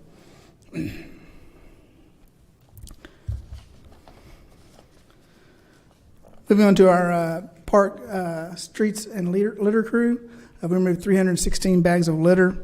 We also assisted in 7 homeless encampment cleanups and 4 illegal dumping incidents over the last quarter. Our irrigation crew, as I mentioned, is very busy. We're installing the irrigation at Armstrong Park. We're doing that in-house. They've done a fantastic job. I can't wait to show it off. We've also done a number of water irrigation improvements throughout the city. Again, the wintertime when our systems are down, that's our time to go in and assess our systems and make any necessary modifications that are required. Moving to our athletics, folks, again, being the wintertime, that is our opportunity to take a look at all of our fields, get them prepared for the spring season. We did overseed 4 fields with rye, and then we're getting them all ready for this upcoming season for softball and baseball, which has already started practice. A horticulture crew, I'm so glad that one of our citizens came up and acknowledged the tulips. We did plant 3,500 tulips around the city, and they'll be popping up throughout the next couple of weeks. We have them scheduled to where they have different popping times, so we're excited about that. I love going back and telling all the guys that their efforts are recognized by our citizens, so I can't wait to see them again. Keep Duncanville Beautiful. They had their curb appeal winners. Alfonso's Breakfast was our business beautification for the quarter. They did their inaugural pumpkin recycling event and gave away trees for Arbor Day.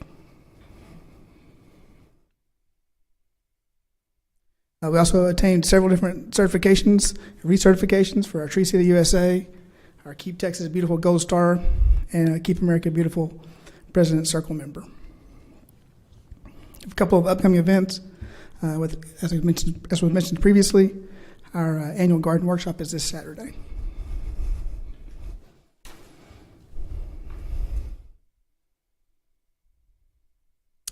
Moving to the Recreation Center, again, we have our membership drive in the month of January, so we had a large membership drive with 469 new memberships sold through the quarter, generating over $20,000 in revenue, almost 7,000 visits, and we added a new program, Dance Fitness, been very popular, and then also we'll acknowledge that we're working on a program very similar to Silver Sneakers, whereby our senior members can come to the Recreation Center for free with Renew Active. Some of our ongoing programs, I always like to pick a couple. Seems apropos right now to say pickleball. Given our last presentation, pickleball is very popular, we all know, and I guess will serve as a learning ground for our new facility coming to town. A number of special events, highlighted by our Christmas parade and tree lighting. Of course, our inaugural drone show, which was spectacular and recognized by many folks in our community. Our staff did a fantastic job, as with all the departments did, in assisting us with that event. Some of our upcoming events, we have our Princess Tea Party coming up on Saturday, March 23rd. Our Easter egg hunt on Saturday, March 30th. Our grand opening, I'll stop here just for a second and speak a little bit longer about this event, something that's been long coming and we're all very excited about, and that's the grand opening of our new Kidsville and Splash Pad. It'll be Saturday, April 6th. That time has changed. It changed, will be at 4 o'clock. We're moving a little bit back a little bit because we have movies in the park that night. We want people to stay. So we're going to move back an hour, and hopefully people will stay for the movies in the park afterwards.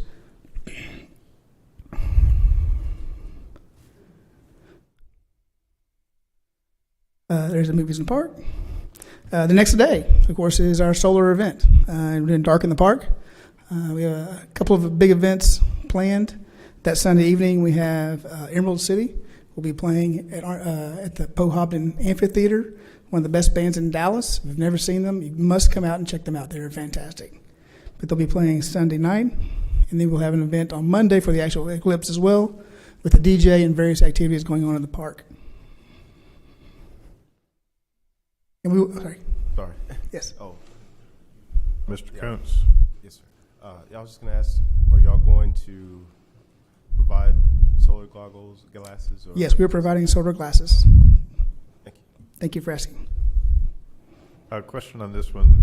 I don't know if you read in the news, but one city has already declared a disaster for this particular event because of the influx. I think the city is, 3,000 people, and they're expecting, 100 and something thousand people to be engaging because it's right in the path.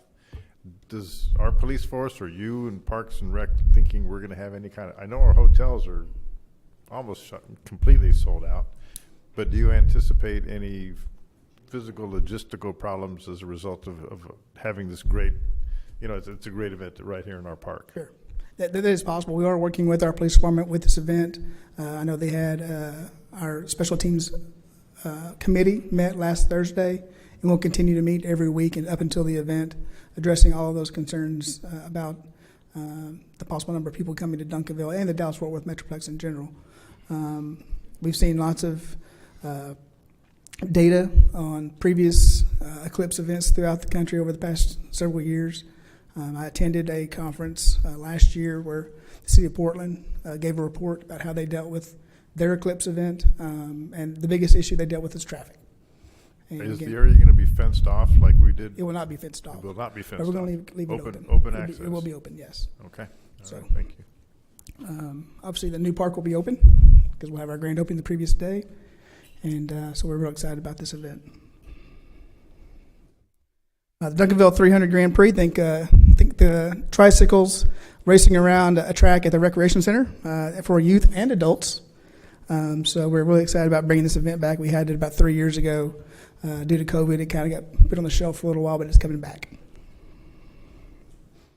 A couple of concerts coming up with our country concert on April 27th.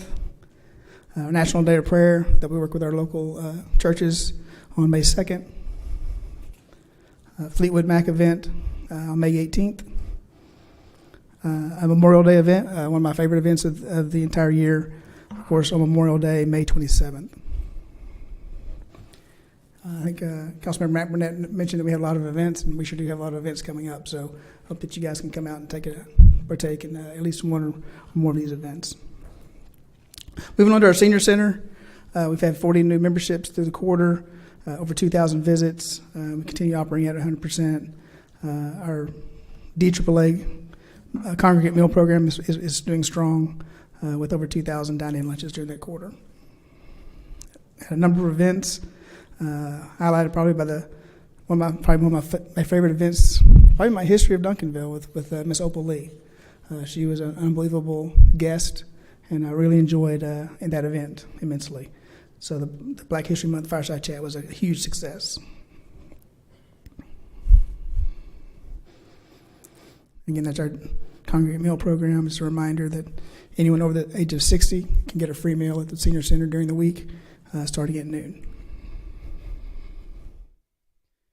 And wrapping up my report, we're talking about our bond election projects. Again, Armstrong Park is very close to being complete. Our contractor anticipates being out by this Friday. Our staff is finishing up the irrigation and the landscape improvements within the next 2 weeks, and that will give our new sod and our landscaping a chance to grow in a little bit before we open it up to the public.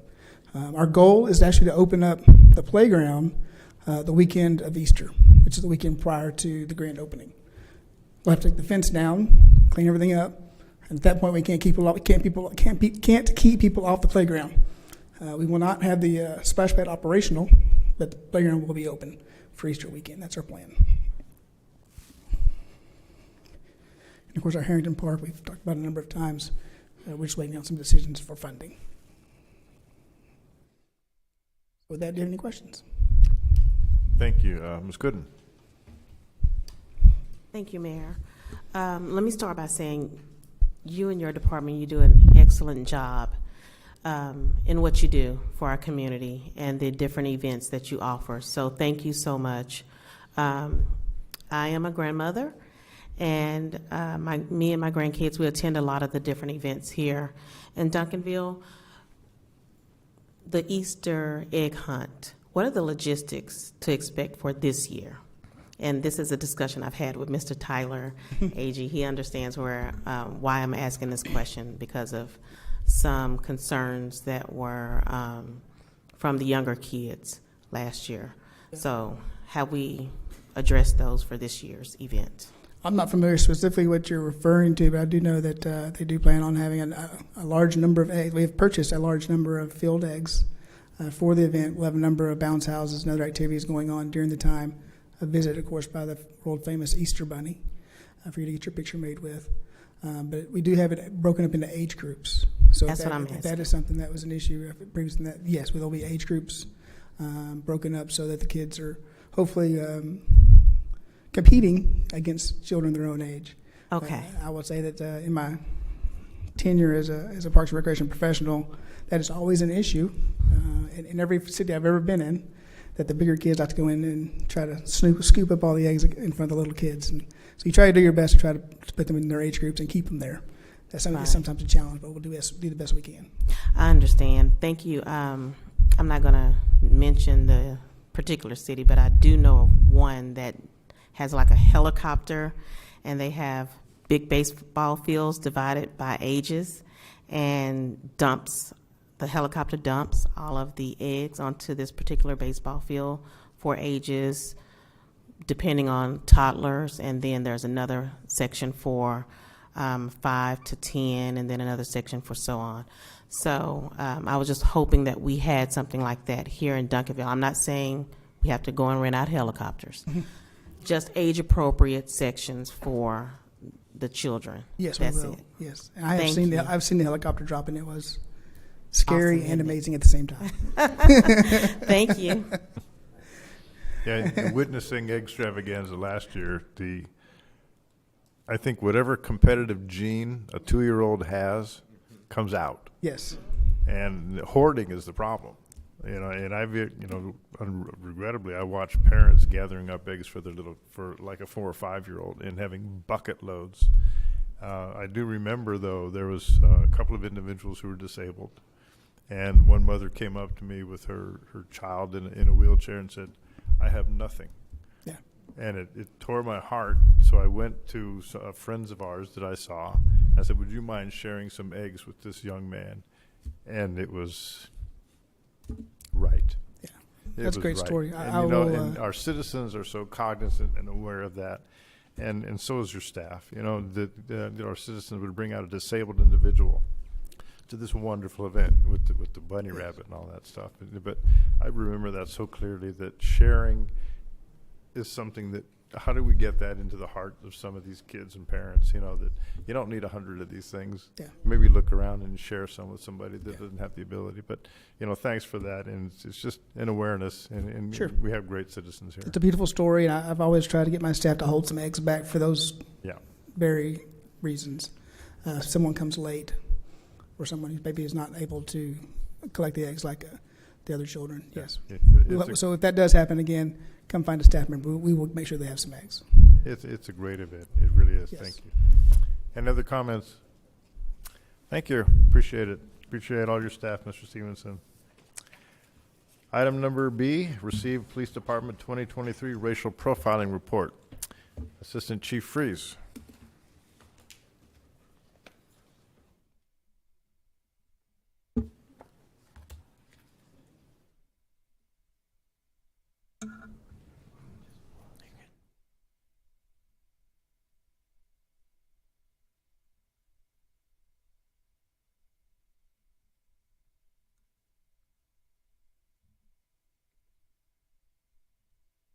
Good evening, Mayor and Council. Christopher Freeze, Assistant Chief of Police. Tonight I'll be giving you the report for our 2023 racial profiling report.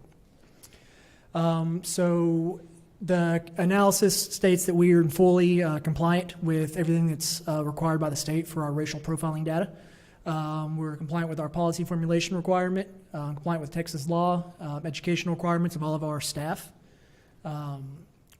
Regarding collection of racial profiling, we're compliant with that, and also with the reporting of racial profiling information to the Texas Commission on Law Enforcement, TCOL. We've contracted with JR Consultants to provide this analysis, and I believe each of you have the full report in front of you. Their bulleted points stating that we are in full compliance can be found on the executive summary of page 1 and 2. And with that, I will take any questions pertaining to the report.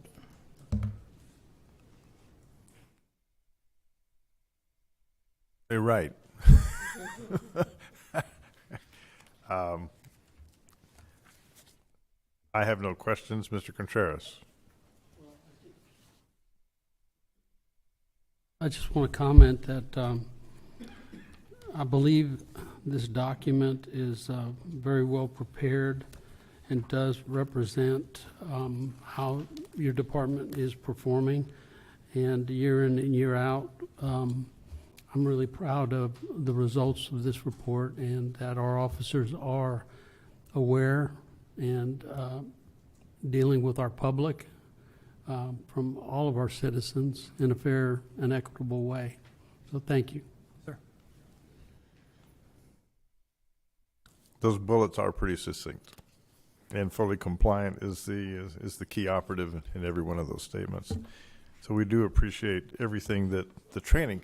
We know that officers complying on an individual basis when confronted by a perpetrator or a suspect and doing it correctly and properly is only because of the training they've received. So that is a kudos to everybody in the department that has in touch with that, and for each individual officer, proud of what they do, complying with the law, complying with the profiling, and understanding what is necessary to do for the best part of our citizens. We appreciate it deeply, sir. Yes, sir. Thank Please you. pass that on to your entire force. Absolutely. Thank you. Any other comments? Thank you.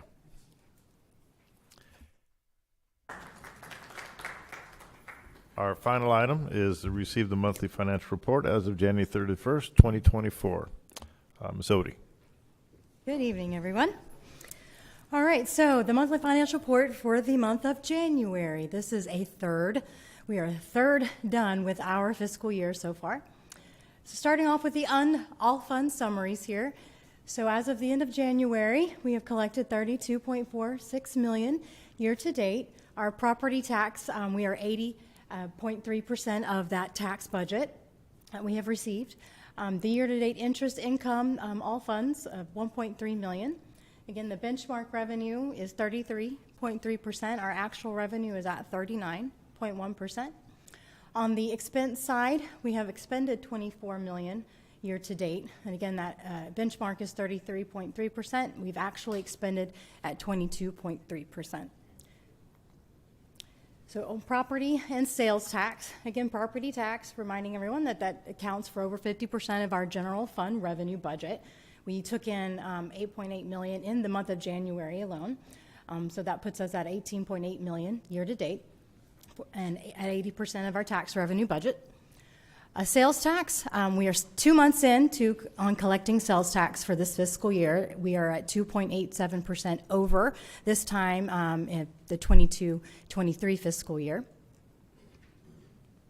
Question. Yes, sir. Ms. Odie, since the property taxes go by the calendar year. Yes. Is Linebarger engaged yet, or are we still waiting to see if there's any delinquent property taxes? We start collecting property tax actually in October because we do get some early payments for the calendar year. But again, the bulk of it comes December, January, February. I believe they are not engaged. It's not past due until after February, I believe. And then there are certain penalties that are assessed. I can't speak to which Linebarger specifically comes on, but I do know after February is when penalties start getting assessed. Okay. Thank you. So again, the Best Southwest cities, just seeing how we all compare for, again, 2 months into sales tax collection. So in general fund, again, as of January, a third of the year has gone. We have received our first quarter electric franchise payment, so that's included in the revenues. We're trending ahead in permits and licenses year to date and charges for service. That's primarily taking in, building and health and rental registration type fees, as those are usually billed at the end of the fiscal year or at the end of the calendar year. So we're seeing an influx of those payments coming in. Charges for services, primarily EMS. We're seeing higher amounts coming in for EMS at this point in the year. Again, the benchmark is at 33%, but we've actually received 56% of our general fund revenue at this point. And we've received $798,000 in interest income year to date. On the expenses side, again, that benchmark is at 33%. We've expended 25%. And mainly that is, salary, benefits, and payroll. And here's the table that's in the packet there, but just so you can see by category what how we're trending. As you can see there, we're very similar to how we did this at this time last year. So 50% this year, 52% last year. And the expenses are about in line, 24%. So we're right on track. And showing you just, again, the fund balance summary, that number actually is going to continue to adjust as soon as we're going through the 23 audit. And then our revenues are trending higher at this point in the year. Our expenses will start catching up. So that ending fund balance will, of course, go down. Getting into the utility fund summary, we are 1 month behind when it comes to revenue collections. So our revenues received to date are 26%. Our expenditures year to date, we expended $5.4 million. $3.4 million of that actually goes to the Dallas Water Utilities and the Trinity River Authority for our water and wastewater treatment. The rolling 12-month average there for water losses sits at 18.4%. And again, just the table view here, as you can see how we are comparing as of this time last year, 26% roughly revenue, and last year was 25%. And then expenditures overall 24% year to date, and last year was at 27%.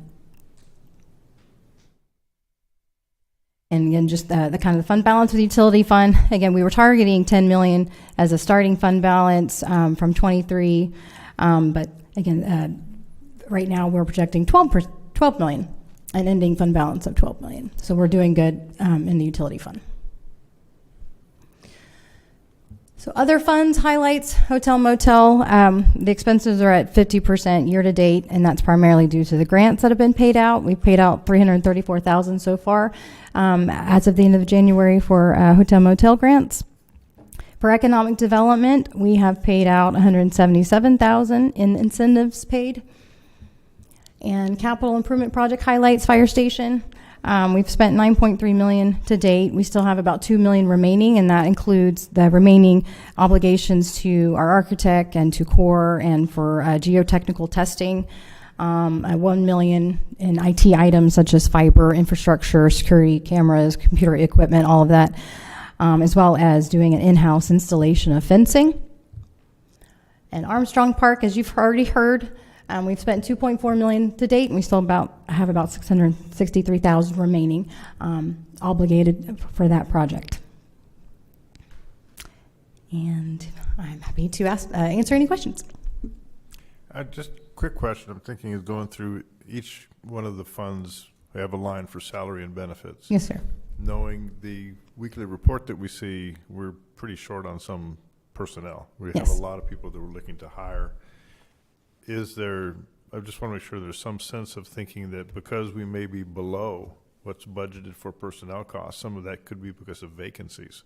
Yes, sir. And as individuals are hired, then that's going to be pushing closer to the budget. So even though it might be an artificial comfort factor, looking at personnel costs or salaries and benefits being below or budgeted for, some of that could be due to vacancies, not actually expenditure savings. I just wanted to make that comment in terms of an awareness issue. Okay. Any other comments from y'all? Yeah, Mr. Finch? If I could, Jennifer, if you could just go back for me one quick slide. I just want to make sure the council knows on the Armstrong Park, she had showed there that the total cost is about $3 million. We were talking about this today as we prepare for our capital improvement plan meeting in April, but the total project there is about $3 million, with about 2.2 roughly coming from the bond. But good news is Parks was able to secure about a $750,000 grant to make up that difference. So that one is essentially neutral on that. The other thing is this report, I just want to share, this is another change that we made. This is a good news thing, I think. Working with Mr. Jackson, CFO, and Budget Administrator Ote, the plan here is this is the very first meeting of the month.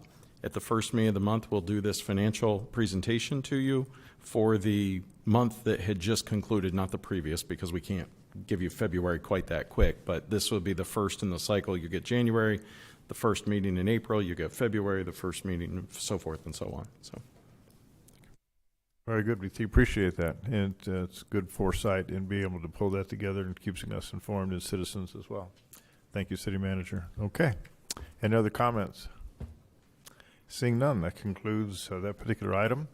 And we still have executive session to do. So in just a moment, I'm going to recess our city council meeting City council members, we will go into the briefing room and go into executive session. And for our citizens, we will adjourn from the briefing room. We will not come back out here to adjourn our meeting. So, City Secretary, we are recessing our city council meeting. The timestamp is 9:20 p.m. Thank you.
You're on. We are back on. Okay, we are reconvening our city council meeting for the 5th of March of 2024.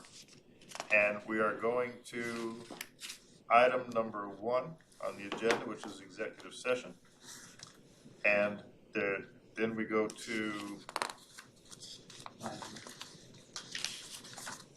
item 5A, take any necessary action as a result of the executive session. There is no action to be taken as a result of the executive session. And with the conclusion of all of the city's business on the 5th of March of 2024, with that conclusion, I hereby adjourn the city council meeting. The timestamp is 11:04. We are adjourned.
It's really important to include all the contact numbers, meaning cell phones for everyone in your household, but also numbers like your insurance companies, so that if you cannot use your cell phone for whatever reason after an emergency, you have all those important numbers already written down. The third thing you want to do with your family before a disaster is to build a family emergency kit. This is the kit that you would take to your shelter location in case you're there for a long period of time, or if you had to leave your house in the middle of the night during a disaster. You want stuff in here that will sustain you and your family. So, important things that you should put in your kit: water bottles and snacks like granola bars, a change of clothing for each person in the household if you have room in your kit, some cash in case you need to use it later, that contact communications list that you put together, keep a copy in there, any important documents that your family needs, copies of insurance, information for your house, for your car, pets, any of that you want with you, make a copy, put it in your kit. Chargers for cell phones. I need glasses, so I keep an extra pair of glasses in my kit as well. If you have pets, also remember that you need to make a kit for your pet to include food, water, copies of their vaccination records, maybe even a toy, so that when you leave with your pet during an emergency, you have stuff for them too. North Texas is the most disaster-prone area in the United States, and I don't say that to scare you, but I say that to say that you need to prepare before disaster strikes. So follow all the steps we talked about today, and you'll be more prepared for the next one.